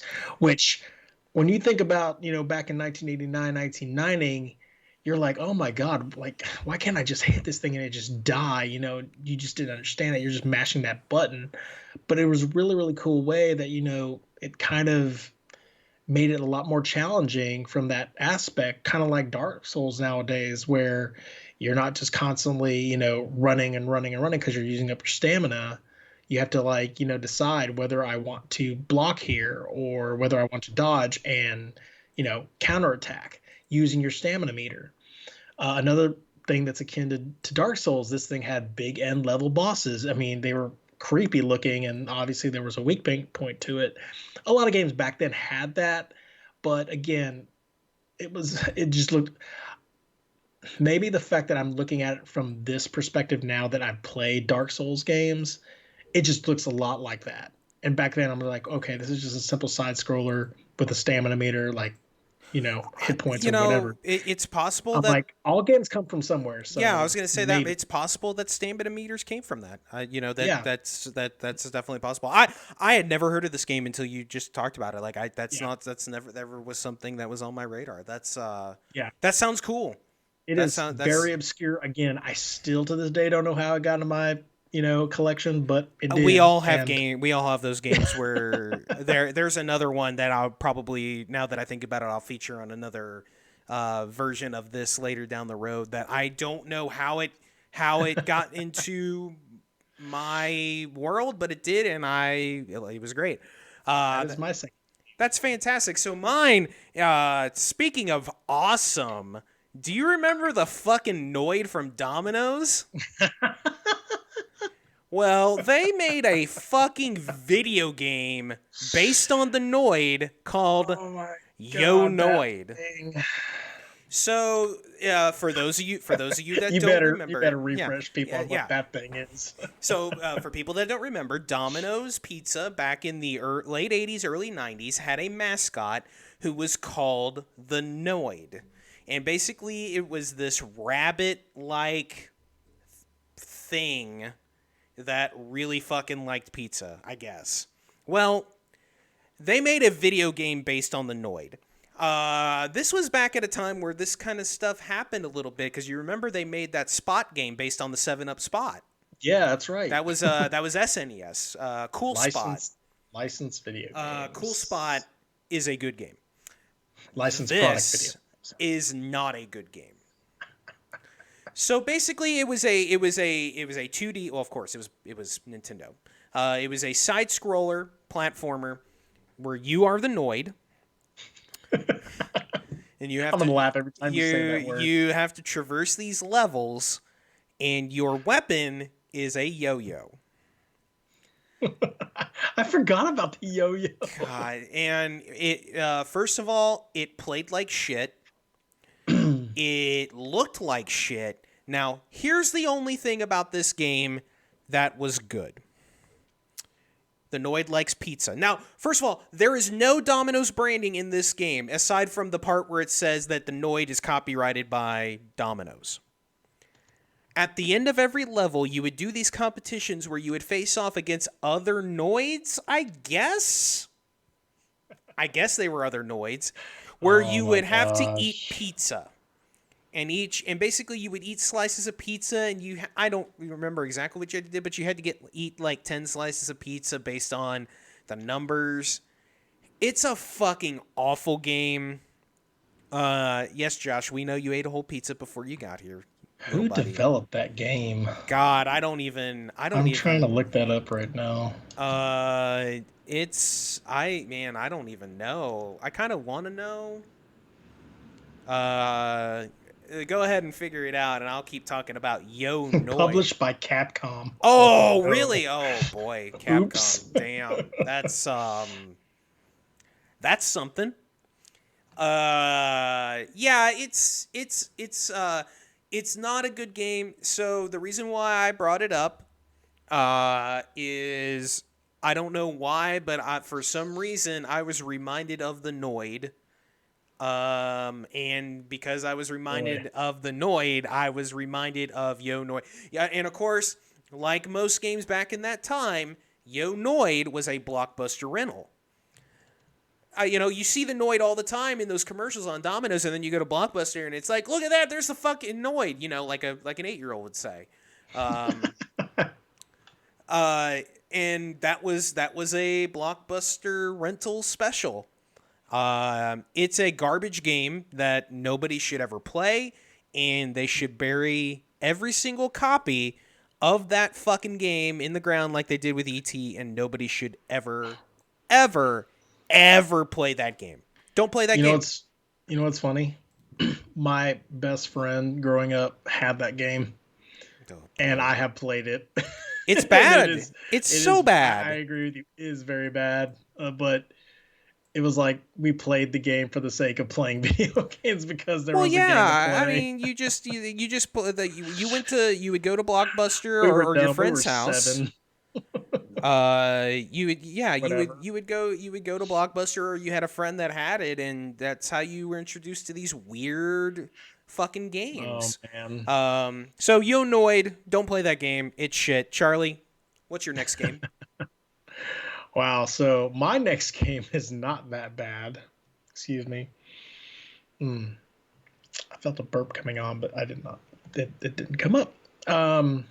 So I was introduced to this game after listening to several Game of the Year podcasts, and it is a game called Papers, Please. This sucker came out in 2013, and I heard so much about it. But then when I looked at videos of it, I was like, why is this game critically acclaimed by several people in the video games media that I respect a lot? So it's a puzzle simulation game. You're a border crossing immigration officer. So basically you're part of that Eastern Europe, Eastern Bloc kind of atmosphere, whatever. There's a lot of, it's like Cold War, era. There's a lot of political friction that's occurring between neighboring countries. And so you're basically the checkpoint guy. And your objective is to make sure that people who are coming through are authorized to come through. You're given certain filters depending on what day you're working. You have to check certain paperwork. You have to double check their passports. You have to make sure that where they're coming from is legit. You have to make sure that their passports are authentic and that they match their profile. Sometimes you will see a person, they'll give their passport and it'll say they're male, and nope, that's not a dude. And there are even moments where you have to challenge that with an X-ray. And Yeah. yep, there's I guess we'd call animated nudity in it. So Mm-hmm. you got to see if it's there, if it's not. So, but there's also like really interesting like backstories. You got people who are trying to sneak over. I mean, these actually happen in real life, I can imagine, where people are trying to sneak whole families over. Well, there's only one passport between them, and you have to decide basically um, if you want to let this wife pass through with her husband, even though she doesn't have a passport. You have to eat too. Every person that you pass through successfully, you get paid, Mm-hmm. but it's not much. And obviously, you're trying to sustain yourself, plus a family, plus your apparently live-in uncle or father or something like that. And if you miss a day, like you're charged with food, heat, because I guess Eastern Europe is cold. If you miss one day, people start to get sick. It's very Oregon Trail esque where if you short anyone food or everything like that, all shit pretty much hits the fan. Um, the more you play this game, so this game again, it's a puzzle simulation game, and you're picking things like you're trying to pick things accurately, but you're also trying to pick them with speed because you're obviously trying to make money. The more money you make, I mean, again, you could take shortcuts also by not purchasing food for your family that night or whatever, in hopes that you can save up enough money to improve um, your living space. Um, and again, this is all in the background. This is a very simplistic layout where you're facing the person in front of you. They give you a whole bunch of documents, and it's a whole bunch of checks and balances, checking to make sure that everything on those documents are correct. I mean, they start throwing work passes at you. You have to make sure that the dates are good. You you have to check half the time to make sure. You have to check their weight to make sure, one, like, okay, it's a little old lady, but she weighs, and again, this is the metric system. For some reason, she weighs like 150 kilograms. So you check, again, you check the X-ray, and she happens to have a bomb like taped to her back, and so of course you have her detained and such. There's a lot of stuff in this game that is so simple, um, and to be honest, like it enraptured me to the point where I was like, okay, I get why this is such a really good game. Yeah, I haven't played it, but I've seen a lot of it, watched a lot of it, and heard people talk about it a lot. I think the thing that really strikes me about it is that something so simple and simple in the way that the game looks can still give you a sense of how dire a certain time period was. Yeah, And just the day to day and really the moment to moment. You talked about how you have to end up doing things that are uncomfortable, such as X-rays, and making these decisions on if people should be able to go across or not. And do you make the right decision, or in the end is it the most, if it is it incorrect? Like you said, you let someone across that you feel is someone that needs help to cross, and then they immediately go blow up something, and the consequences of that kind of stuff happening kind of do stick with you. And yeah, the it's very, look, Charlie, you and I know this. I mean, everybody knows this. We live in a very cynical world, and Sure. it's very difficult, especially in media and especially in video games, to really evoke that sense of dire times and really get people to feel that in games. Like, Sure. another example of that is This War of Mine. Yeah. Where and again, that's another game that's very simple looking, and it's a very simple game to play, but it gives you that sense of a time that isn't now. Hopefully it'll never be like that now. But it really makes you feel, it really gives you that feeling of putting yourself there, and kind of making those decisions that people probably had to make back then, and how difficult that kind of thing was. Yeah. And it does a very good job of doing that, even with it being an indie game and a very simple looking game.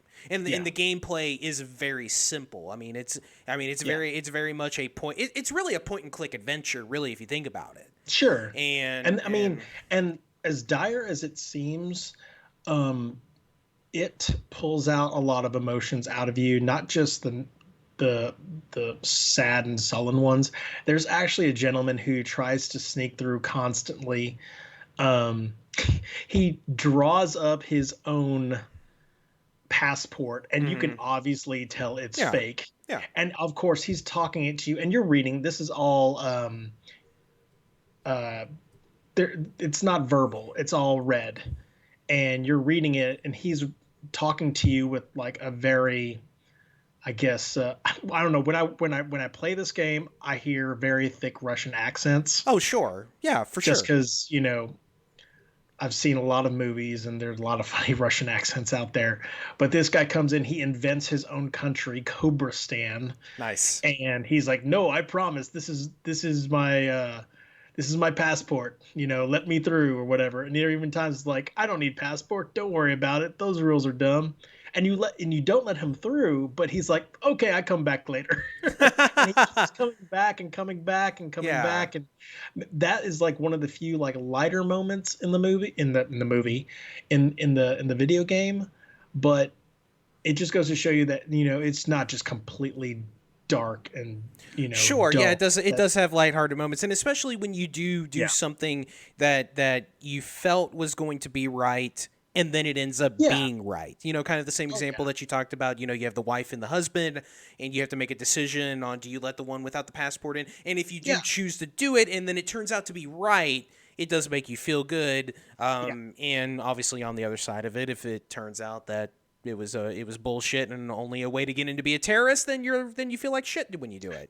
I've let people in where they begged, and 2 seconds later, not even noticing, because I'm so focused on the UI of trying to match everything, that you can actually see a line at the bottom of the screen of the people who are trying to go into the station, and then you see them walking away, and there's guards there. This one guy I'd let in, and he was like, "Oh, he was so nice." He goes over there and literally he's like, for whatever country, and he suicide bombs himself and blows up all the guards back there. And I shouldn't have let him in. Yeah, it's bananas how random that can be. Yeah, but, it's life, man. It's a fantastic game, and it's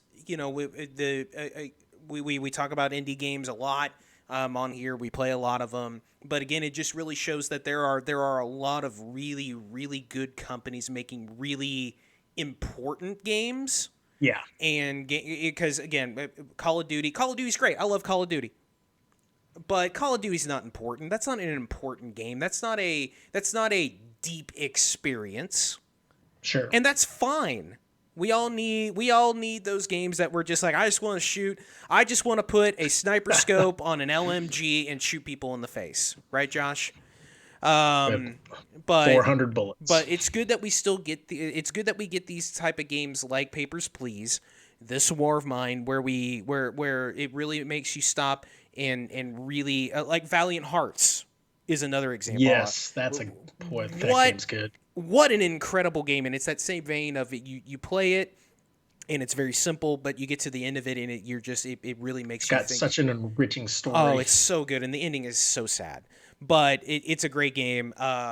Fantastic choice, Charlie. Let's move on Your turn. to the next game, and my next game is from the PlayStation 1 era. It is an RPG, and it is a game called Legend of Dragoon. So back in 1997, there was a game that was released on the Sony PlayStation called Final Fantasy VII. It changed the way that RPGs were created and made. I think it's an overrated game, but it's still an incredible achievement. So Sony Computer Entertainment said, "Hey, people really like RPGs and really like this Final Fantasy VII, and they really like it on the PlayStation. What if we made our own long 40-hour RPG that has incredible cutscenes? What if we did that?" And they did. So I played this after I played Final Fantasy VII. In the end, I liked this game more than Final Fantasy VII. I thought it did some neat things. It wasn't just your typical when you got into a battle, you just selected an attack and it did it.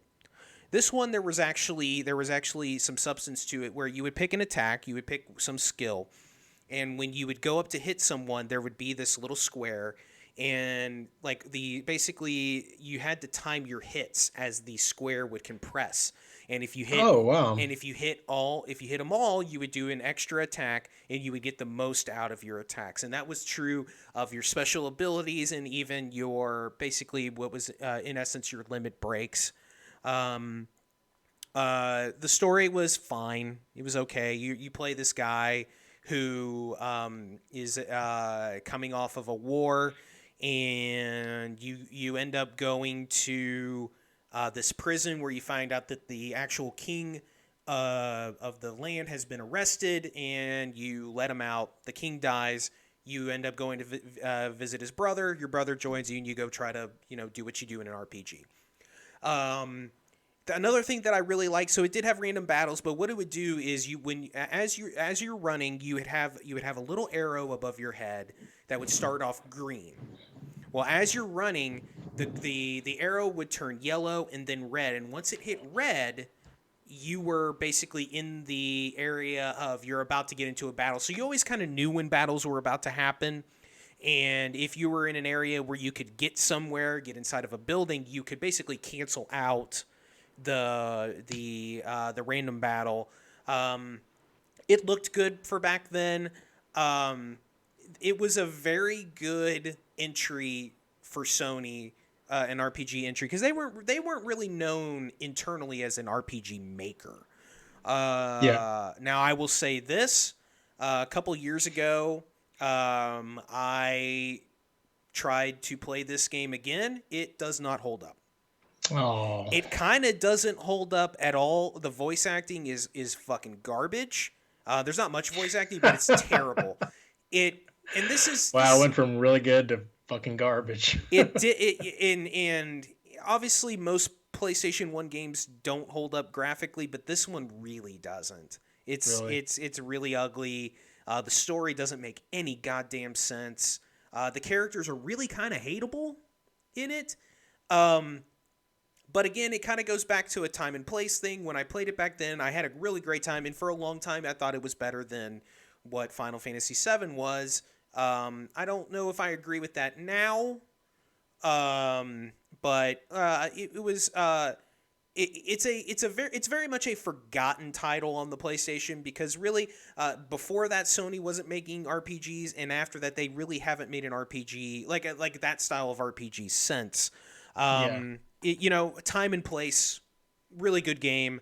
I've heard I about this thing, but man, I I and never got around to this thing. look, and so basically what happens is you get the ability to turn into a dragoon, which is basically it's Like a StarCraft? I guess in a way basically you turn into you get all this great armor. You're like this knight, and you've got wings, and you can fly and shit. And you have these special abilities. Now, I will say. So there's a girl in this game who is fucking annoying as shit. One of her special abilities when she becomes a dragoon is basically a healing ability. Okay. And what she does is she flies around, she goes up above the entire group, and kind of shoots this beam that heals you, except for the part where it looks like she's pissing on you. It straight up comes out of her vagina, and it's like a yellowish beam. Well, you know what I mean. They're from that area.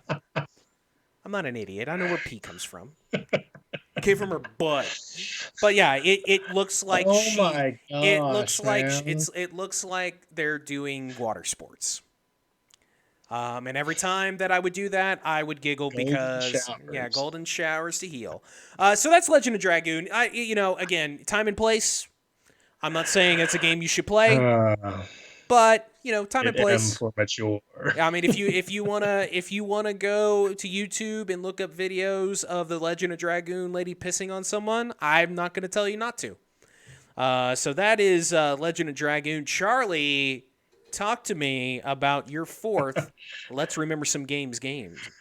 Well, man, I'm gonna stick to the 80s. I'm gonna retreat back to the 80s since I went all the way to 2013 with Papers, Please. I love Rocky. I love the Rocky movies. I love everything that comes behind that. The Rocky Sega Master System video game from 1987. I remember as a little kid, I didn't own this game. One of my friends from school owned it, and we would go to his house, and he had a whole. So I was the kid who had the Nintendo in the neighborhood, of course. And I had a friend who he had the Sega Master System.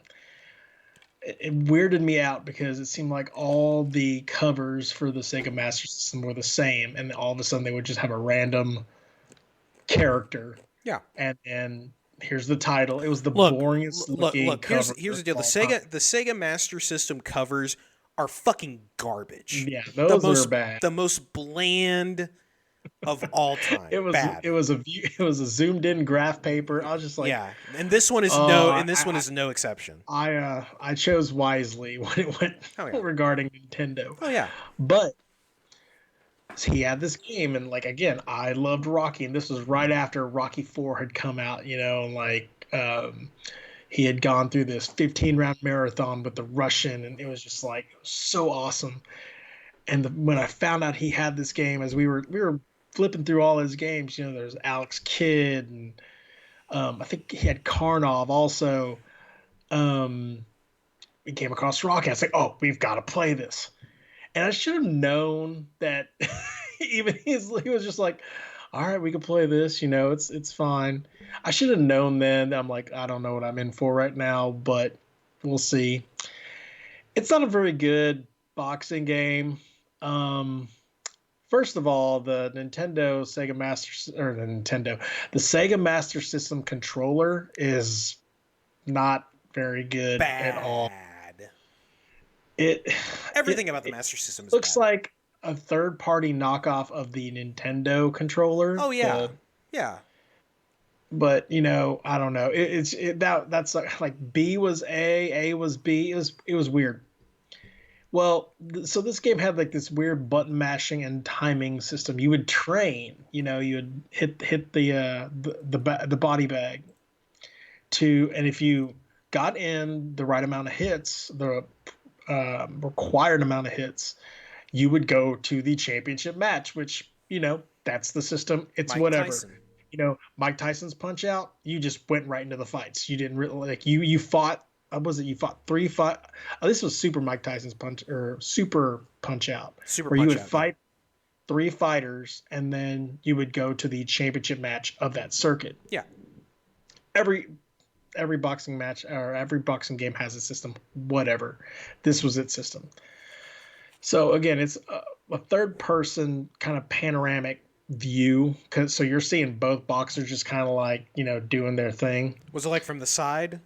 Yeah. Okay. Yeah. It was like pro wrestling basically, or WWF WrestleMania or something like that. Oh hell yeah. Yeah, that game will be brought up one day. Shout out Ryan.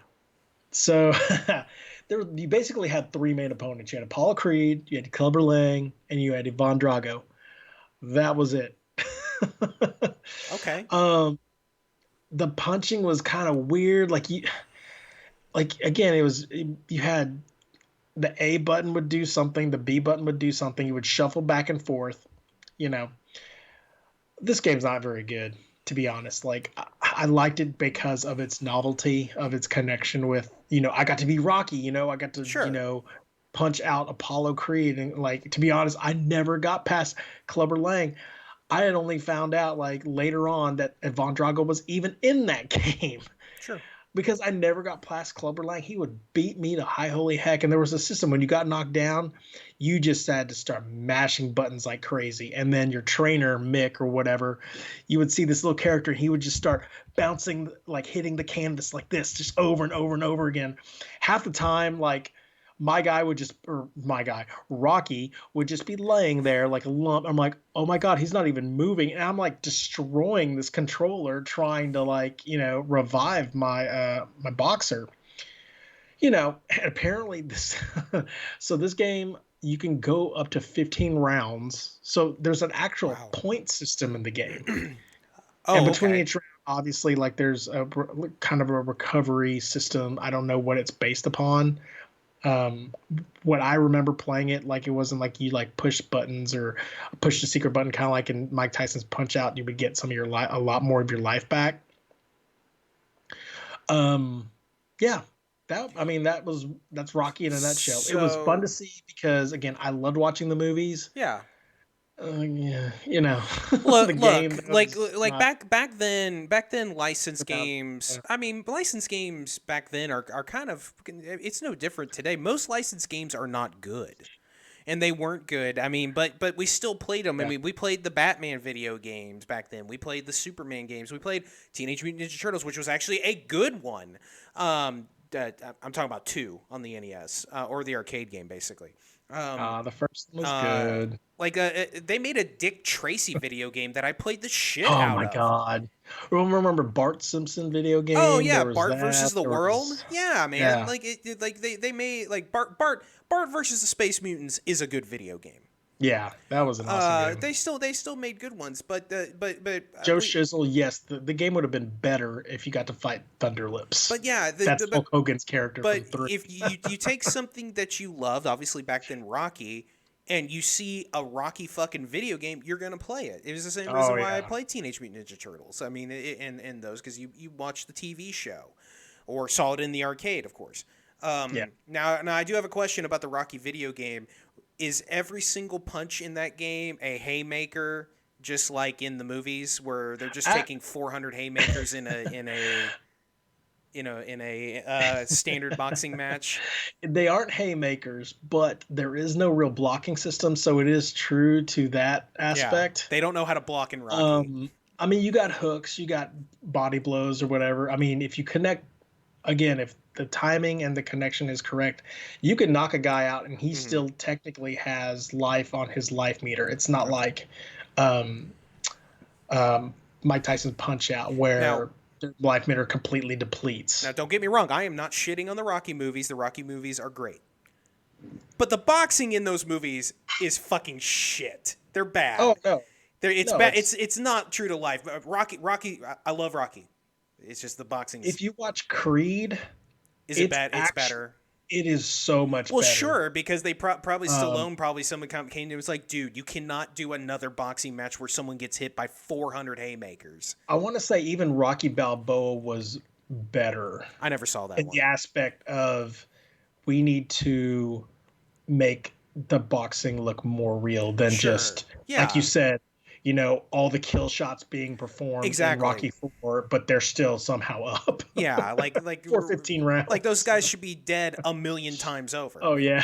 But no, Rocky's great. I love Rocky. Don't get me wrong. Yeah. It's no Rambo.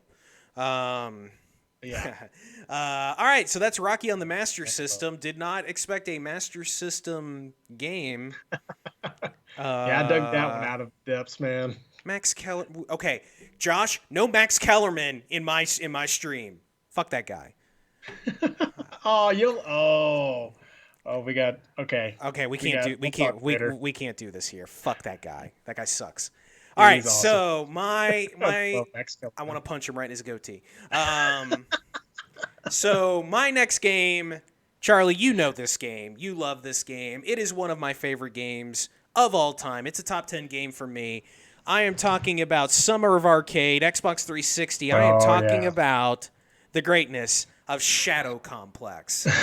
Shadow Good. Complex is made by Chair, which is a company that was owned by the same people that made Gears of War back in the day. It is a Metroidvania, and for those of you that don't know what it's basically it is the like Metroid, like some of the later Castlevanias. It is the you have a grid of an area. Castlevania, it's a castle.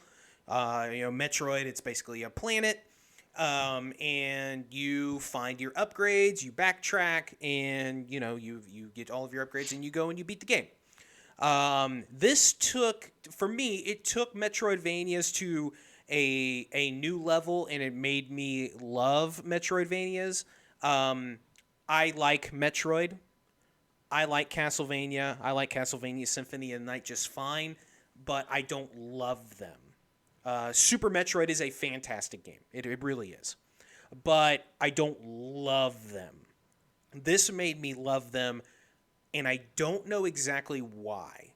But there was something. One, I think it was the kind of modern, or I guess a little bit further into the future, kind of modern. Kind of a modern warfare thing. It used guns. It used power ups as you built. I guess you basically got the suit from it. But it was that Metroidvania style where you can't access certain areas of the map until you have the double jump, or the ability to open up doors with a certain type of weapon, a rocket launcher or whatever the case is, and it was one of the first games in the era of achievements and trophies where I got every achievement. It's just a fantastic game. The shooting feels really good. The controls are just so fantastic and fluid. Shadow Complex, it is wrong that they have not made another one of these games. Wrong. Yeah. I That they have. wholeheartedly agree with you there. It looks fantastic. It still holds up. They did a remaster of it in the last couple years, and that game still holds up. It's such a fantastic game. It was one of those summer of arcade games back when Xbox was doing that, and it's such a great game. And again, it goes back again. The Gears of War people, it's a big company, but Chair was a small company. It's just another example of a smaller company making a smaller game that, in most cases, blows away the AAA stuff from that era. And it just proving again, your game doesn't need to be a $60 AAA game to be an incredible game. It's such a fantastic game. Charlie, I know you love this game too. Oh, this game again. Like I did I did the same thing as you. Which game did you say that this reminded you of? I know that you said you had callbacks to Um, like Metroid, and I know it's a Metroid Symphony of the Night. game. It kind of. This game, when I played it, this was like, this is the simple Metal Gear game that I've always wanted. Okay, yeah, Where sure, I see what you mean. it's Yeah, a lot of gunplay, but at the same time, there's a lot of like backtracking. It's in this weird world where all of a sudden you like you're just thrown into it, and you're like, what's going on? All of a sudden, I was hiking with my girlfriend, and all of a sudden, like, she's, getting her face beat off by like these terrorist looking Yeah. dudes, and I've got to go in and save her, and Yeah. and like, And what is this? and And to be fair, the story is not great. I mean, it's a typical action yeah, story, but I mean, the villain is nothing to write home about, but it's just it plays so good. yeah, The first boss you fight is that big giant robotic spider, and the first time you come across it, it's like, oh look, holy shit, how am I supposed to beat this yeah, thing?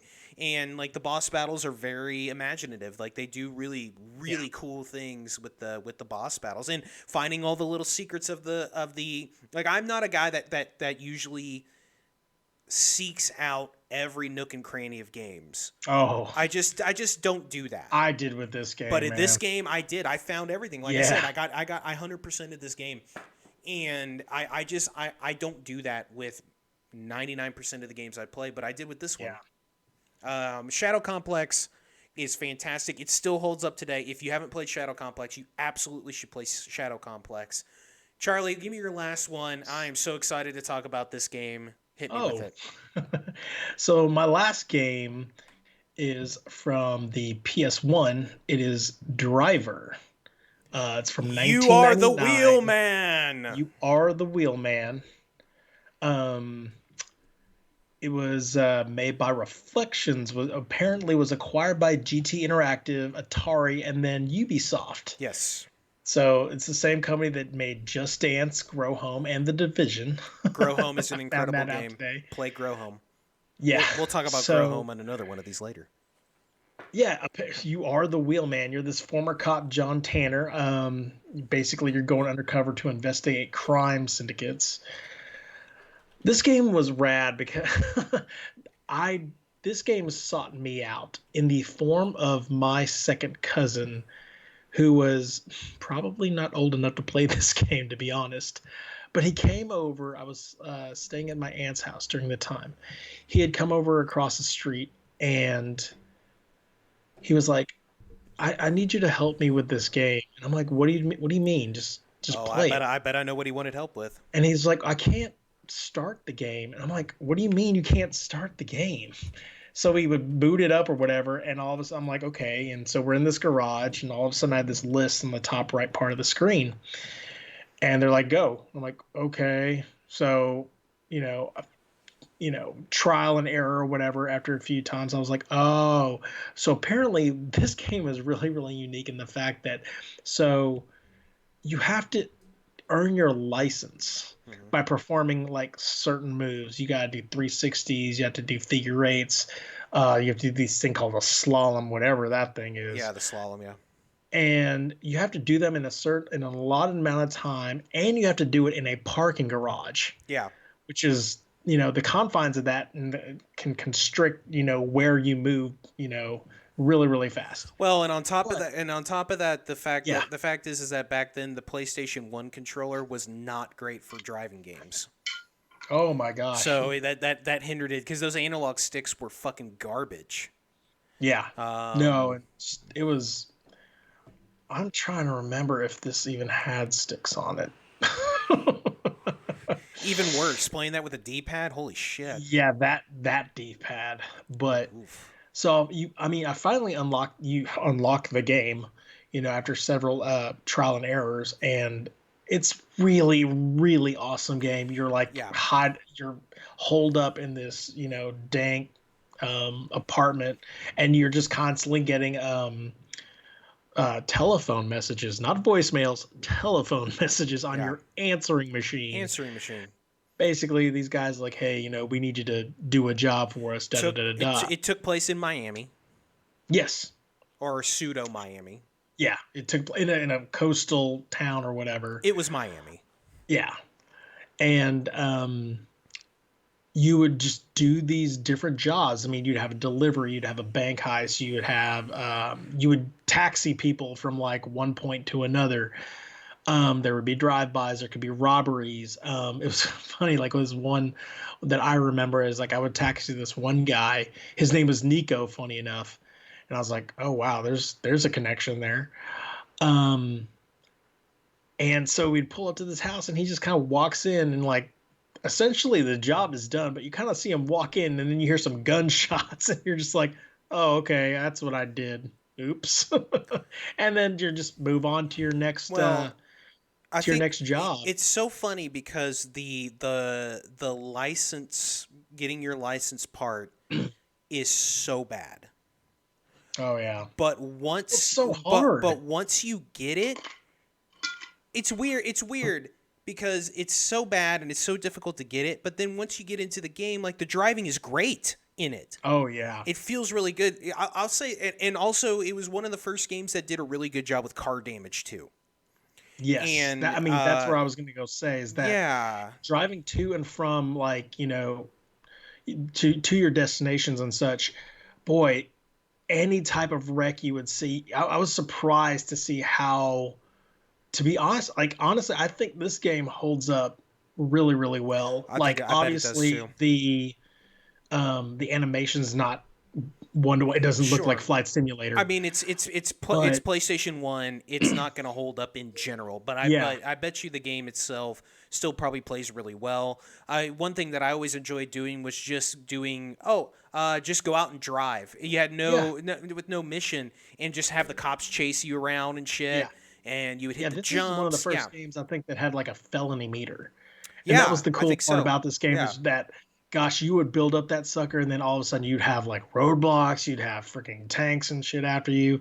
The funniest moments I would have is when I would find my way to a T intersection and miss my turn, Hmm. and all of a sudden 5 cop cars are just piled on Oh top yeah. of me, and I would just crack up laughing. Well, and I didn't even give a rip if I failed the mission. It was just it's it's hilarious. funny because you mentioned GTA. Like this was the precursor to 3D Yeah, GTA, and the driving in Driver feels an awful yeah. a lot like what GTA 3, Vice City, San Andreas really felt like. Once we got to the PS2, because That's what I was going to say is that this actually came out during GTA 1 and 2, which where was all of top it was down, overhead map view, bad and it was, games, bad yeah. games.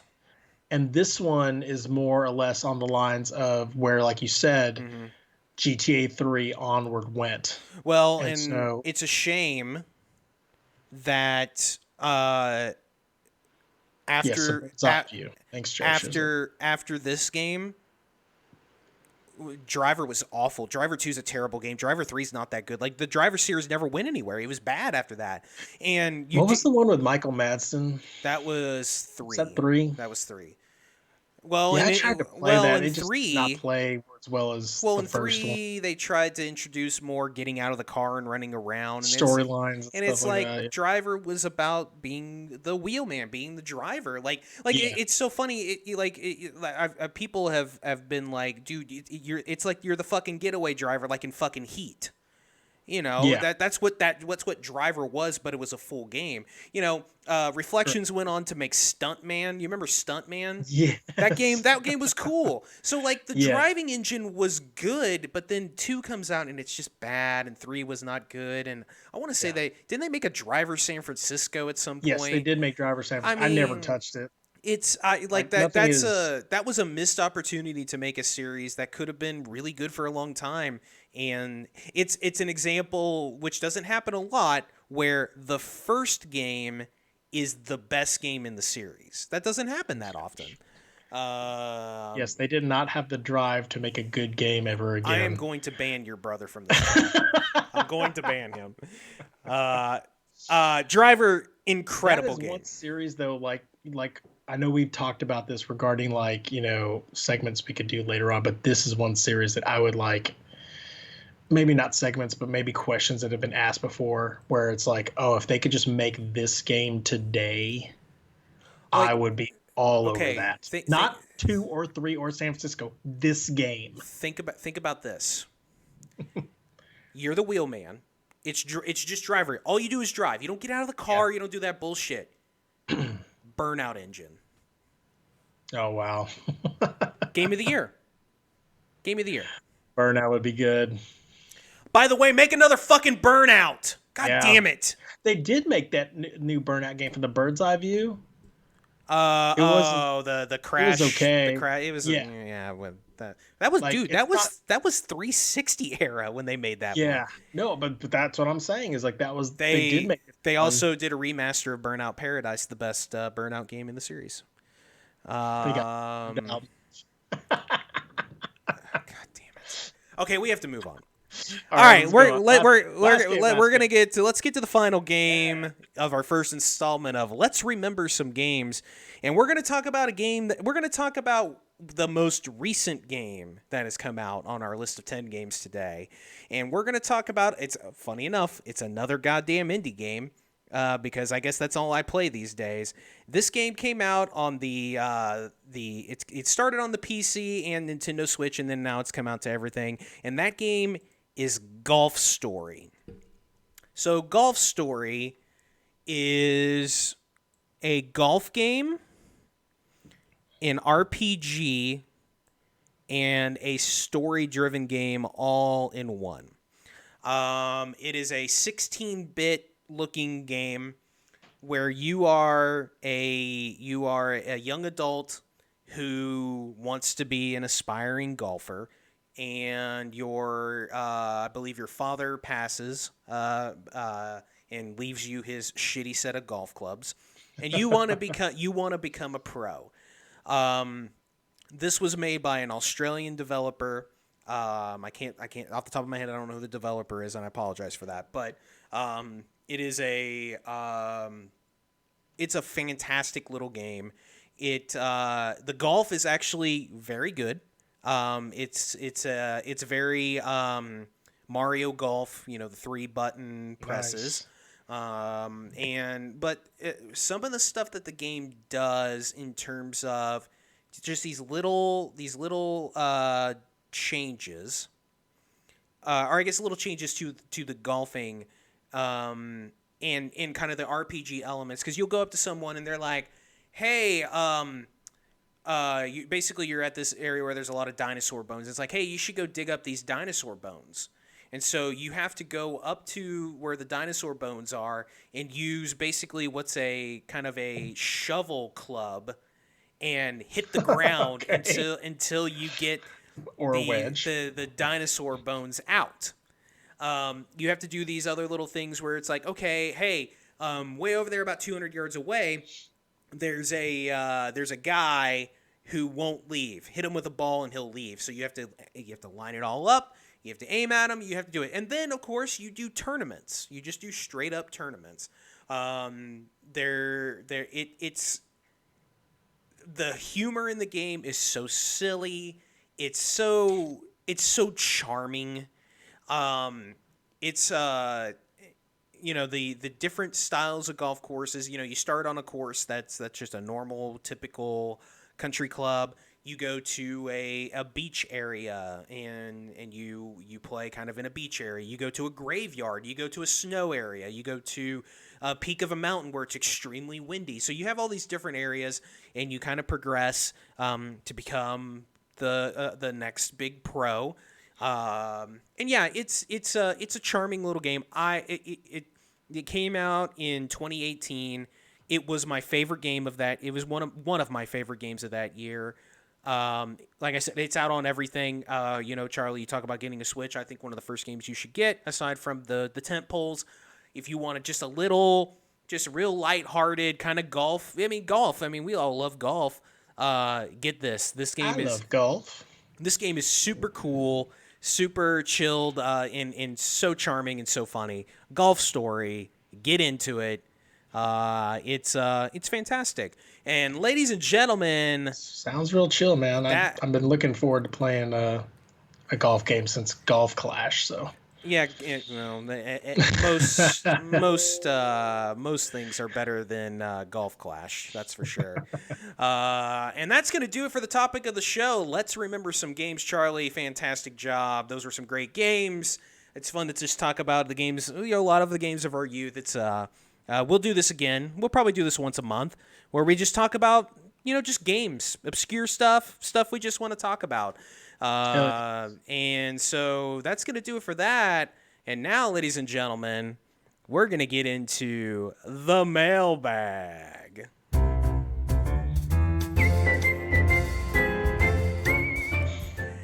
And if you have any questions, you can hit us up in the chat or on the Discord or on our email address, themcgamescast@gmail.com. Charlie, we got some good questions this week. Why don't we go ahead and get started? Let's start with our old pal Sturmrage. He asked us, how much wood could a woodchuck chuck if a woodchuck could Chuck Norris? Charlie, what do you think? I don't even know how to answer this question. I'll tell you what. I know how to answer it. Chuck Norris jokes are stupid. Fuck them. I love all Chuck Norris jokes. They are great. I love so you, the Sturm. answer is I'd love the you, Sturm. woodchuck would have been chucked by Chuck Norris. Yeah, that's how that shit goes. It's just fucking Chuck Norris. All the way to the sun. I love you, Sturm, but get a better bit. All right, let's get into the next one. We got a couple from Nico. If you could create any flavor of Oreo cookie, what would it be? Let's hear it, Charlie. The Oreo cookie should not be fucked with, to be honest, in my humble opinion. It's the perfect flavor. I just don't think I just want to tell you something, Charlie. I have never loved you more than you saying that. The standard ass single stuffed Oreo cookie is the perfect cookie. Like, I've seen holiday themed and like maybe like the mint chocolate one is really good because I love mint chocolate ice cream. Mint chocolate chip ice cream is so great. God, I think they've all been created, to be honest. Yeah, they've got a ton of flavor. I mean, Josh in the chat says double stuffed. No, it's too much cream. The single stuffed Oreo cookie is the perfect ratio of cookie and Oreo cream. Ice cream sandwich is great. Well, but that's not an Oreo cookie though. But no, yes, I know. but you're right. I mean, fucking, how about a nice fucking Blizzard with Oreo cookie in it? That's fucking the best. Thin, you know what? Thin's good too. But yeah, the standard. If I can Oreo create cookie. one, maybe if I could create one, I don't know if there is one, but I guess like I love turtle ice cream with the caramel and the nuts and stuff like that. Sure. If I could create that to be an Oreo cookie, that would be my answer. See, and like But I've never liked any of the special flavors. Like the red velvet just tastes weird to me. Yeah. You know, like I don't know, like the vanilla one, like the vanilla cookie one. That's not an Oreo anymore. An Oreo is a chocolate cookie. So it's like, and now you're just making a vanilla cookie. I don't know. Like the birthday cake Oreo is not that good. Like the brownie one, not that good. Like I just leave it at the standard. The standard Oreo cookie is to me is the best one. And there shouldn't be any other flavors. So Nico has a video game related question. Josh, that's just a chocolate cookie. At that point, yeah, you just get a tub of cream, which I think actually exists. They have that, which actually exists, which sounds all right. Tub. Dip an Oreo cookie into the cream. So Nico actually has a video game related question for us. So he asked, is the console race over, and do people still care about it anymore? To me, the console race should be over, with the winner being everybody, and people shouldn't care about the console race anymore, but people still do. People still are homers for their specific systems. It's fine to like a system more than another one because of the games. I mean, I know you love Sony because of God of War and Spider-Man and things like that. You know, I play Xbox because that's where all my friends are pretty much. But they're like the difference between those consoles in terms of technology is not that different anymore. They're all powerful machines. The PS5 is powerful. The Series X is powerful. Why we still have to have this argument makes no goddamn sense to me. Like the fucking the console wars. Do you understand how stupid we all were doing that shit? I think it's all about, like, again, like you said, it's exclusivity. I'm fortunate that I do have a PS4 and I've got to play my favorite games on there. Sure. But it wasn't that short-lived too long ago that I had a 360 and all my games were on that bad boy. Exactly. I miss Gears. I miss, playing that game. Yeah. I'm trying to think of other Xbox exclusives. Unfortunately, there's not many. Up until recently with crossplay, you haven't played with us. Yeah, and that sucks. What I was gonna say, with crossplay, there is this this kind of neutral zone now where, like, regardless of what games you're playing, you can play with each other. And I love the fact that Warzone does the matchup trick where it's like, oh, you're on a PC, no, you're over here. We're gonna put these guys over here, and that I like that. I just don't like this idea that we all have to be. Why do we have to be against each other? Because again, Sony kicking ass this generation with the PS4 is only going to make the Series X better next generation. Yeah. Look what they did with Game Pass. I hope Sony does way better with their Game Pass style of stuff this coming generation. I really do, because I think Game Pass is an incredible win for gamers. And like, Joe Shizzle's kind of right. Like, we were raised to kind of, like, be against each other. Oh no, we were. Like, this is all back in the days when, like, again, I had the Nintendo. My buddy had the Sega Master System or whatever. It's like, oh, well, mine's better than yours and yours is better than mine. It's crazy. It's dumb. Like, I have an iPhone. My buddy's got a Samsung Note, whatever. Like, a phone's going to do what a phone's going to do and stuff like that or whatever. But then, like, all of a sudden, oh, well, mine does this. It is petty stuff. And, like, I agree that people should not really care anymore. But honestly, it's just unfortunately, it's just the nature of the beast. I haven't cared about that stuff since. I mean, really, to be honest, since Sony Nintendo, back in the PlayStation era. Like, that's the last time I really kind of cared about that stuff. Game Gear Virtual Boy. Because the thing is that I mean, it's funny like Game Gear Game Boy. Like, it's funny to hear me bitch about Sony, with their network and everything, but, like, I give shit to Xbox for their first party support just as much as I give shit to Sony for some of their deficiencies. Like, there's deficiencies in both those consoles, but the hardware themselves, it's the same shit. It's the same box. Sure. Who cares? Yeah. God of War is on there, and it's not on Xbox. That sucks. I mean, but that's just how it goes. Same thing with Mario. Mario's on Nintendo. But guess what? There's a reason why I own all of those consoles, because I like all of them. Well, sure. I think I think they're all in their own way. Why subject yourself to, oh, I only own an Xbox because fuck Sony. Well, guess what? You're missing out on good stuff on Sony. You're missing good stuff on Nintendo, or vice versa.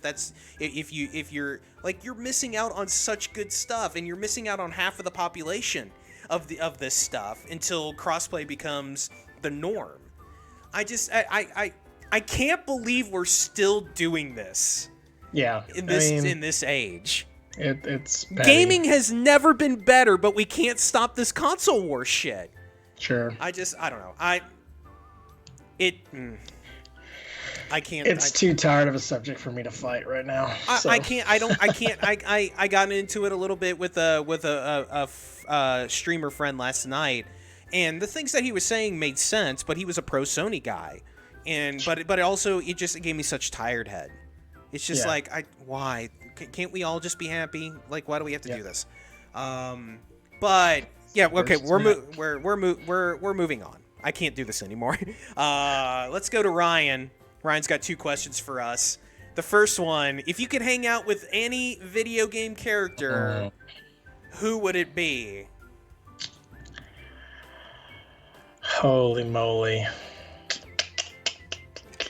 Any video game character? Yep.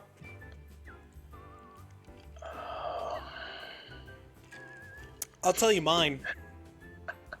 Sure. You know who I want to hang out with? I want to hang out with Waka from Final Fantasy X. That guy seems like a fucking badass, and I bet that guy could put back some And beers. his wife's banging. Oh yeah, we could sit there and share. Lulu. I'll get in a three-way with Waka. It's fine. I don't care. Oh. I don't want to think about that.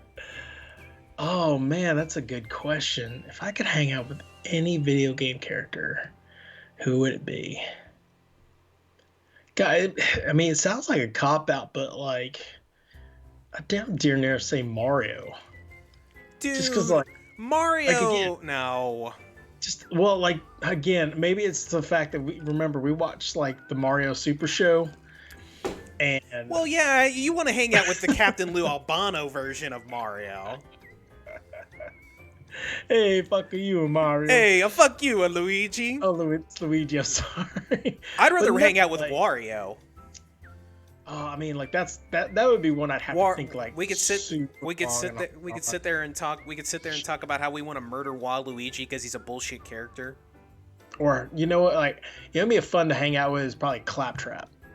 Oh fuck yes, yeah, Claptrap. Borderlands. The answer is Yeah. Claptrap. Just having him just like there. constantly talk all the time, be my personal little R2D2, except hella beans funnier. Yeah, that would probably be my answer. No, you don't want to hang out with Kratos because if you piss him off, he'll just kill you. Kratos would be, boy, no. And when I first saw kill you immediately on accident. when Ryan sent this question, at first I was like, oh, it's Solid Snake, but that guy would be probably fucking boring. Yeah. You wouldn't understand his stories. Like Tifa count from Final Fantasy VII. That's because you just want to. That's just because you want to hunker boobs. Yeah. Yeah. There's several. I mean, like Yoshi would be fun because you get to ride around with him or whatever, and like. Yeah, and then you can murder him when you want to jump off him. Oh man, there's a lot. I mean, there's a lot. Like, I'm trying to think of stuff that's not like licensed. You know, I mean, obviously, you know, I'd hang out with Bruce Wayne because he's super rich. He's not a video game character; he's a comic book. No, hero. and see, that's the thing. He's a video game character, but he's not technically a video game character. So, but Samus would be fun. Like, yeah. Hey, fly Samus, all over space or whatever. Samus, take your armor off, Samus. Or She's Zero like, fuck Suit, you. stuff like that. Kirby would be hilarious. What's up, Hellbound? Welcome. All right, so we got another one from Ryan here. Who is your favorite Ninja Turtle? And he wants us to rank the Ninja Turtle movies, both the old and the new ones. I mean, I feel like the best Ninja Turtle, my favorite, I think is kind of easy. I think it's Michelangelo. He just seems like the coolest. He seems fun. You know, it's I don't know. Like I will say, if you're talking video games, if you're talking the arcade game or Teenage Mutant Ninja Turtles 2, the arcade game, it's Donatello. He's the best character to play as. Charlie, who's your favorite Ninja Turtle?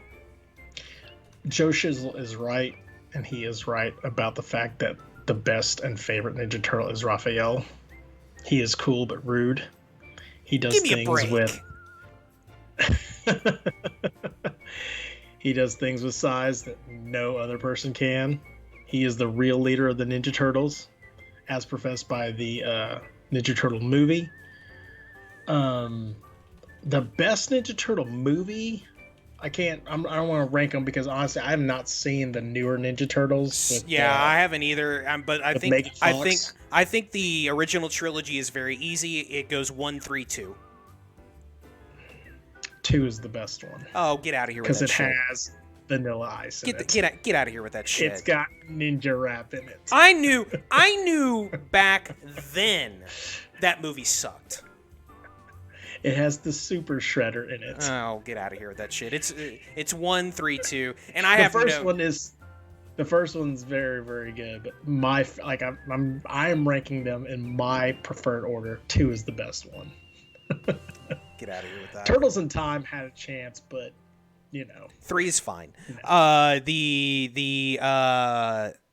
have not seen the new ones. I don't want to. I think they look stupid.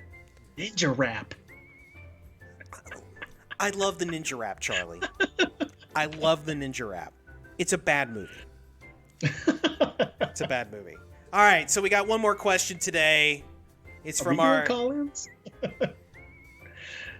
Hellbound. We're not doing call-ins, but if you have a question here for the mailbag, real quick, you want to get one in, gaming or not related. We got one more question here. If you want to add another one, I really want to see the new ones, but that's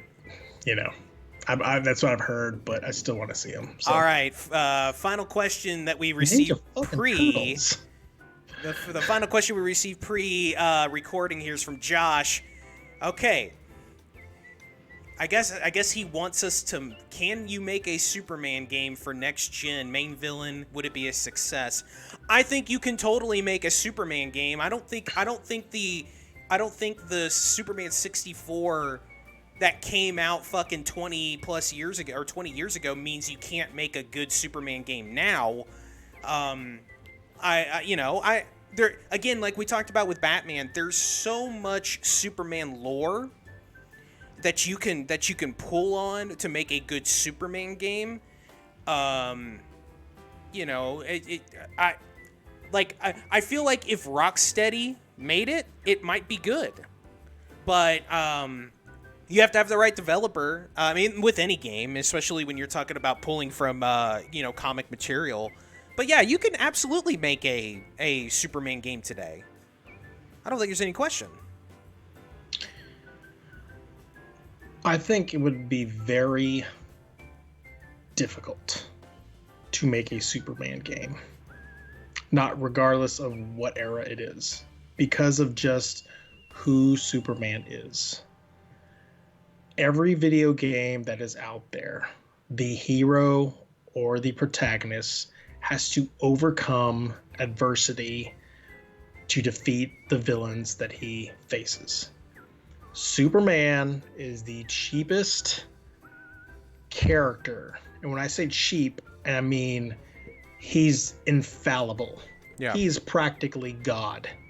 Save the fact that like DC had to invent a character that could kill him, but then he somehow resurrected himself. So this may be... I think that game would be extremely boring if they did it to Superman really is. Yeah, it could be a success. I think they could. The only thing is that they would make a Superman game, but it's not Superman. Well, see, because Superman technically is again, he's not.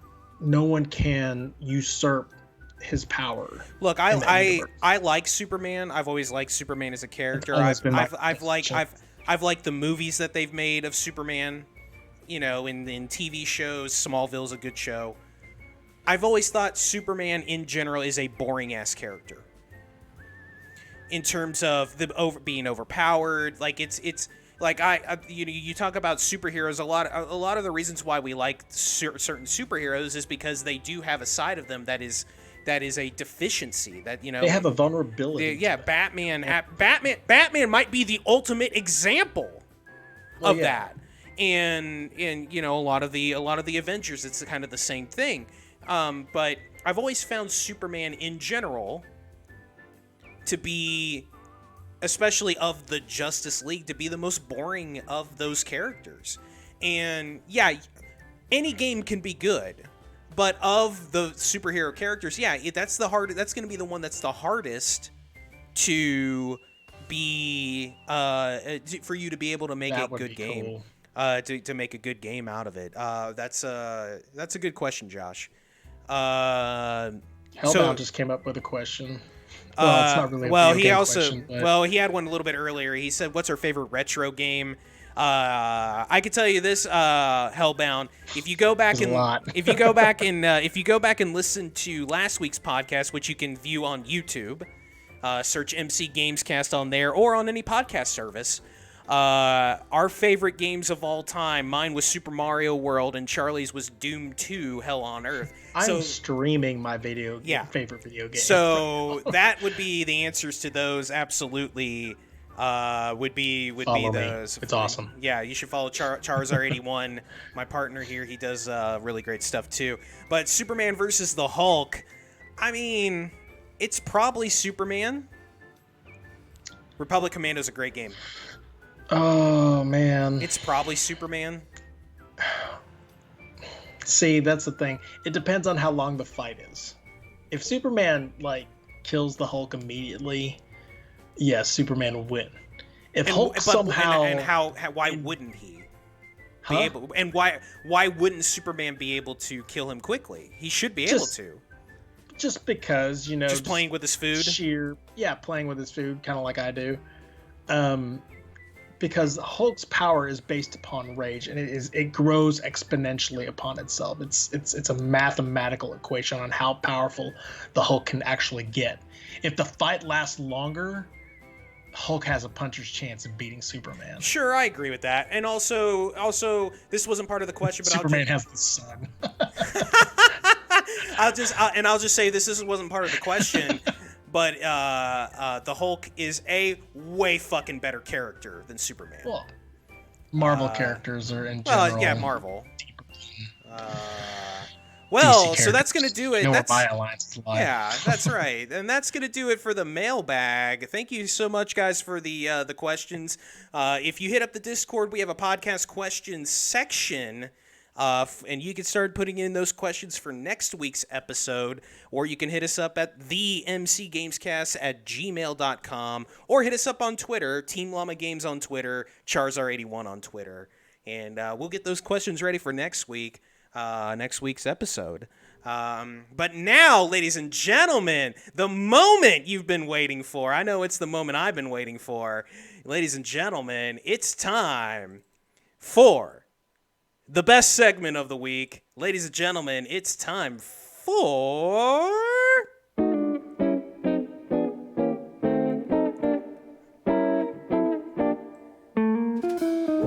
And now, it's time for Tuesday Night Scattershooting, right here on the MC Gamescast, with your host, Mitchell Barrett, and this week's host, Charlie Zarzuela.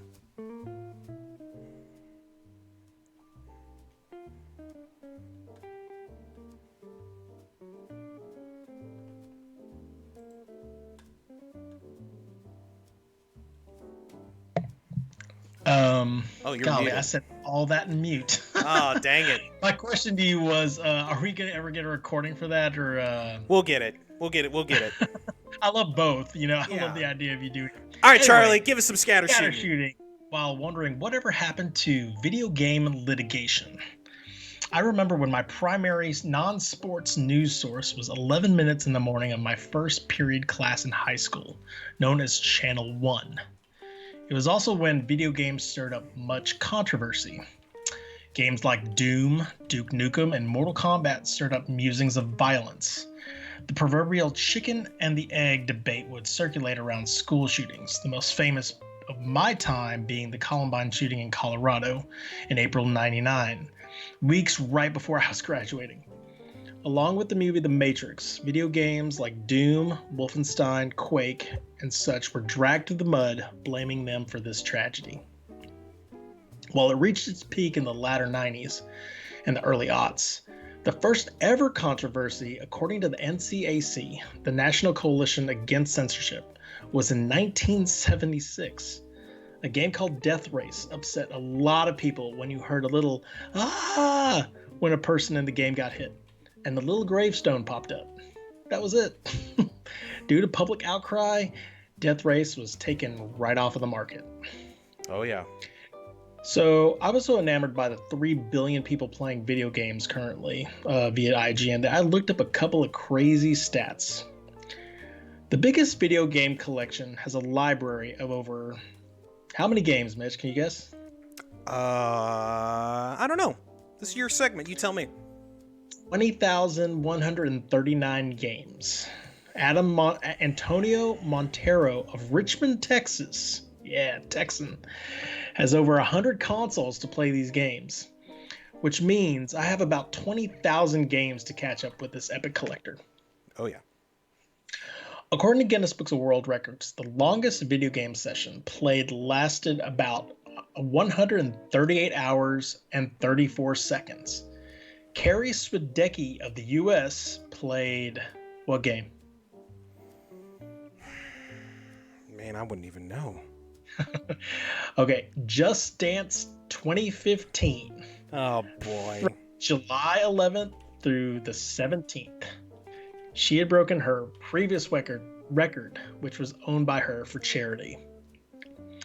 So my buddy Mitch here is shredding the bass axe throughout the week. Check out the stream. You can request a song from him at Team Llama Squad. Excuse me. With Rocksmith. He gets a lot of comments, I'm presuming from fellow players or fellow bassists. To those who think they rock at the blade, I found a player and a feat that'll make you cry. Benjamin Bearsley Gwynn, using a rock band guitar, beat Dark Souls. Okay, all right. I'm intrigued.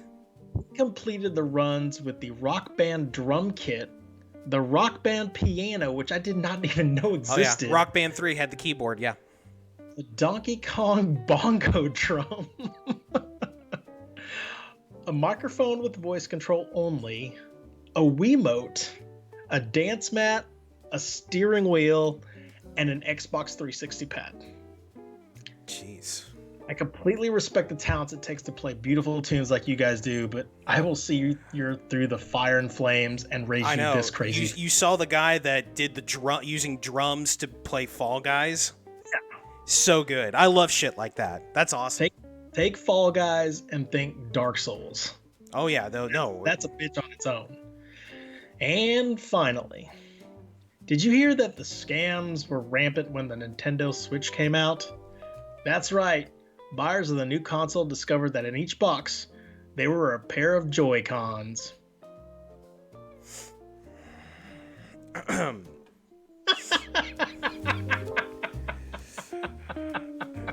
Thanks for hanging out with Charlie Zarzuela and Mitchell Barron on Tuesday night's scattershooting. We'll see you next Tuesday, right here on the MC Gamescast. Jesus. I couldn't find anything dirty this time. Yeah. Fantastic job. Fantastic job, Charlie. As usual on scattershooting. Next week, it'll be my turn again for scattershooting. And I'll have to one-up the ante again, which I hope to do. Well, ladies and gentlemen, we have come to the end of another podcast. Thank you guys so much, all you people hanging out in the chat and watching it live. This will be up tomorrow, Wednesday, August 20. I'm sorry, I'm getting ahead of myself. August 19th, around 2 p.m. Central, up on YouTube, which you can search MC Gamescast and find us there. Hit the subscribe button and smash that like button if you're watching it there. You can also catch us on all of the podcast networks. Which will be up probably by tomorrow evening. Charlie, thank you so much for joining me this evening. As usual, my friend, great job. And thank you, sir. We're having so much fun doing this with you guys and giving you guys some good content, hopefully some laughs, and maybe you guys learn a thing or two. Enjoy the rest of your guys' week. I'll be back tomorrow with some streams, and Charlie, Thursday night, with a little bit of that Telltale Games, The Walking Dead. And then, of course, again, Sunday with some more of Doom 2. I'll be playing some Super Mario World later this week. And, of course, we got Fortnite with friends on Friday. So, for Charlie Zarzuela, I am Mitchell Barron. Thank you guys so much. We will see you guys next Tuesday. Laters.